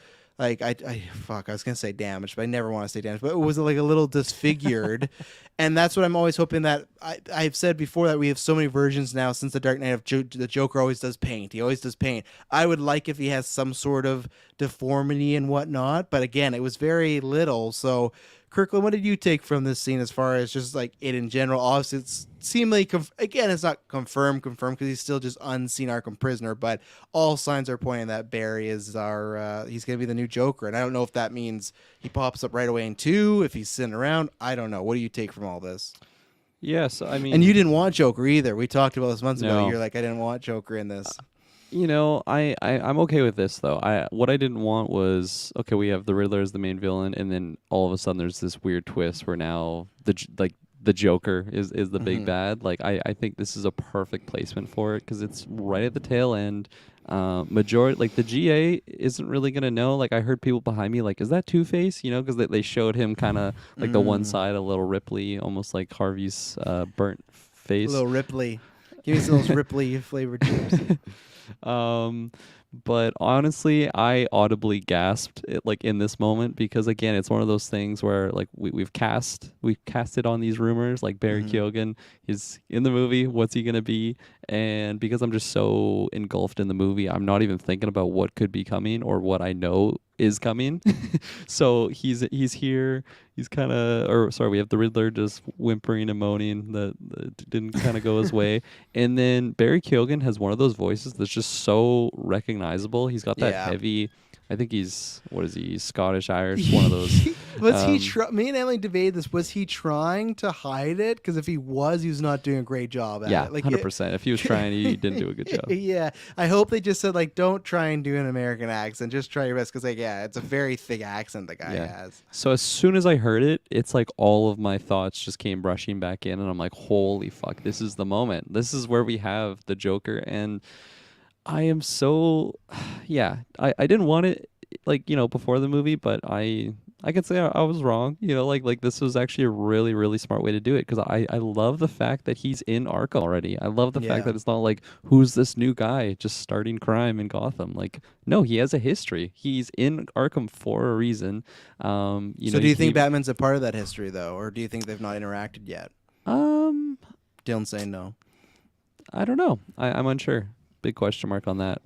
But I gasped in this moment, and I was surprised because I was the only one in the theater that actually reacted that way. And I'm like, you fucking casuals, come on! Don't you listen to the GeekVerse podcast? We talked about this. You shouldn't throw out business cards, just raining in the Just like in the- Sit the Gambit. fuck down. Yeah. But this was crazy, honestly, because I really really like the Riddler in here. I'm so glad he didn't die in this movie. I'm glad he's still he's in Arkham, but he's still in the world. And then he's just kind of pairing up with Joker now, and Joker gave him a riddle of his own, and they kind of had their own little laugh fest there. But I really really was satisfied with this. Yeah, it was awesome. It was really really awesome. What was the real? It was like, what's one thing you cannot have but never have? No, not it's enough like of, or it's like if you have two, or the less you have, the better it is. It's like a friend, like Yeah. the quality of it. Paraphrasing, but something Yeah. along those lines. And because we were talking about the rumors of him being the clown, the Joker, I immediately thought that that's what he was. And then I think he even has a clever line of saying he like, says a clown, something about a yeah, clown. yeah, you draw like it's not so bad being a clown. And Yeah. then in my mind, I thought that was pretty evident. But again, we talk about this stuff, right? So like even after that scene ended, I heard people like, "Oh, who is he? Oh, like who? Oh, I think he's Two-Faced." So do you think So it's a Kirklin stood up on stage and he's like, "Here's what you just saw." I'm like So, talking my other buddies. I'm like, these guys don't know what. Well, like I was just mentioning though, like how they did, like they had some guy do prosthetics on him. Do you think it's a mistake then that they didn't just do a full-on face shot of like, look, No. white face, green? No, but you have that GA of people. They don't get that hype moment if they don't figure it out right. If they don't figure out that's Joker, do you think they lose on that moment if they could have like, oh, look at the Leo gif, right? I don't think so because I think it's small enough that you're not missing anything if you don't know that this is the Joker. The movie isn't any lesser quality if you just don't know who this one character is, right? Like you just witness the rise and fall of the Riddler, like in this tale, and then he's meeting this sketchy person, and then you're gonna go into the next movie. You can completely forget about this scene, but you're gonna see him then. I think it's also one of those things that a lot of time when you don't know what the threat is, it's scarier that way. Like you see a silhouette. You couldn't really see his face, but you could still see some. He looked fucked up. Something was wrong with him. Yeah. Yeah, 100%. So I don't think it's. I think it was handled really well. I'm gonna die on that hill. Taterfield, how are your thoughts about if it gets confirmed? Seemingly, we got a new Joker right now, and obviously just a very minor scene. So, Yeah, I mean, it's with all the rumors and everything like that. I was just waiting and biding my time to see, okay, where they gonna slip this character in here, because I was starting to believe, yeah, we're gonna get a Joker here, and did not disappoint. I really did enjoy seeing, because it's my first time seeing these two villains just talk, seeing the Riddler and the Joker just kind of like escalating the situation and just riding off of each other. It was really really cool just to kind of witness their dialogue. So I enjoyed that, and I'm curious to see what kind of a Joker he's gonna be. I'm always down to see a different iteration of the Joker, and I think after getting Robert's iteration of Batman here, I really want to see him square off against another just psychologically fucked lunatic like the Joker. I think it would really be a cool test to see how this character is overcome and pushed more hope than vengeance, and just see how the Joker can break his hope and kind of turn that around against him. And I imagine it'll be like, hey, he'll get someone close to him, and maybe Joker will kill that person or something like that, which it won't be Alfred. I think it'll be another like close person. Every movie, Alfred's in peril. He's like MJ in Just the blows up again. He's like MJ in the Toby trilogy, you know. Yeah, it's gonna be exciting times. I'm excited to see, because Matt Reeves did say that character had 2 scenes and they cut one and they kept the other. So I'm excited to see what that other scene could be. And I remember when we first talked about the news and I heard just the rumor of Barry. I was like, I even said I don't know if I buy this rumor, but man, I wish it's true. And if it is true, which it all looks like, Barry as the Joker is gonna be a very different take. He's a very different type of cat, very different type of actor. So can't wait. So go ahead, Kirkland. I was just gonna say, you know, like if you haven't seen the movie yet, don't go Googling the Batman and stuff. But I always just get a little bit upset when I literally saw the movie, just came out, and then like you Google the Batman, and then it's just like the future of Barry Keoghan's the Joker after the Batman, and it's like the first article. You know, Yeah. I shit on IGN a lot, but like at least they wrote no. the Batman director reveals identity of the unnamed Arkham prisoner. You know, like they're not just Did he? spoiling the movie. Is that an article you have? Yeah, that's Click from on it. IGN. I want to hear the statement. I want to hear how he actually words it. I just was curious to say Fucker what he making me says is like click the on it. actual. Well, I'm just curious to see what his reasoning is. You know, it's like, Fuck, goddamn. it's telling me to disable my ad blocker. Oh my god! Okay, I didn't know this was gonna be a 5-minute conquest. If it's gonna take that long, we don't gotta worry about it. I was just curious of. Okay, I guess when you click on it, it says like, is the Joker in Batman 2022? Then it says Paul Dano's Riddler, aka Edward Nashton. You know, talking to the unnamed. Yeah, They don't say the Joker, but Just get like, to the Matt Reeves quote. Does Matt Reeves have a quote there, or did you just lie? Did you pull Taylor and just lie to me? You said that they said Matt Reeves confirms identity of. Unnamed. I was telling you the title of the article and basically doing a rant that like I hate when the second a movie comes out, you know, Time article, the future of Barry Keoghan's the Joker after the Batman. Like literally that's the first thing that you see like at the very top. Can this be a conversation for another day? No, we're gonna go on for another hour. We're gonna keep going. You can dip out. Let's see. Where was I? Let me just check my time codes here. Yeah, we're good to go. So I'm gonna read just these quick ones so you guys prepare your last thoughts or a score if you want it. Summer Hansey, very clear vision, tone, and aesthetic. I like the Nirvana needle drop more than I thought I would. Love Gotham and the world building. Passon is great. I love Wright as Gordon. Some scenes felt deliberately slow in order to bring the drama, and it worked. However, did the slowness harm the audience potential to be fully sucked in? I found myself wanting to check my watch at times. In the end, though, I loved it. I can't stop thinking about it. 4 out of 5 stars. Yeah, for me, I didn't have that experience, but I guarantee the only time I wanted to check my phone is like I was worried about how much was left, as far as like I just didn't want it to end. But I didn't have any. I was sucked in the whole time. I'm not sure if you guys, did you have any moments where you thought, I should, you know, it's a little slow right here or something like that? I didn't check my watch, but about an hour in, I'm like, fuck, I really got to piss. I really got to piss. And when you're like only a third way through the That's not movie, good. It's a mental battle from that point on. Maybe that's what caused my sweating, just trying to like keep it in. 100%. I was You're in it almost from start Rue. to finish. I was locked in, man. Yeah. Taylor, checking your phone all? No, I was totally absorbed into what I was watching. Yeah, well, some are just like you stealing stuff. You're wrong again. So here you go. April of Darkness. April. All these people want them after 9. So if that's put a name to the face, but check out. I'm sure they'll be on next week. I loved it so much. It was a Batman horror movie. What's not to love? It was beautifully shot. Kravitz was perfect. Passon was great. Dan's performance was real and terrifying. I thought the pacing was good. Didn't feel overly long. And easily a 10 out of 10 from April. And then Maddie, our final one. It's like someone went in my mind and wanted to create the perfect Batman movie that I've always dreamt of, and this is it. The cinematography, the score were incredible, as were the performances past, and officially my favorite Batman. Thank you, Matt Reeves. Best introduction to the car ever. It felt like the thing was a monster. 100%. I agree. Like, that was a great little intro there, just the rev and everything like that. So, Dilmas, your final thoughts on the Batman. I'm happy.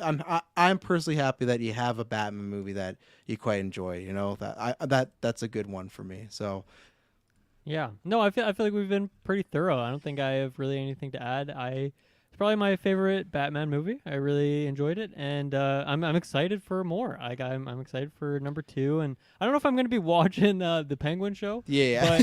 But I'm excited for the second movie, and hopefully this does become a trilogy because they just like there's so much set up here that'll be fun to pay off later. But even just as a movie on its own, it's good, and I'm sure I'll rewatch it a couple times and maybe closer to Golden Geeks or something. But I think this will make quite a few appearances there. It's great. I'm happy to say that I really enjoyed a DC movie. It's been a while since I've been able to. say that. I know. Like you did this. I'm falling in love with the Souls game. It's like the Paul Rudd gift. Like, look at Yeah, us. what's You know, happened, man? who would have thought in 2022 all this stuff's changing? But Taylor, Phil, final thoughts and a score if you want to drop one.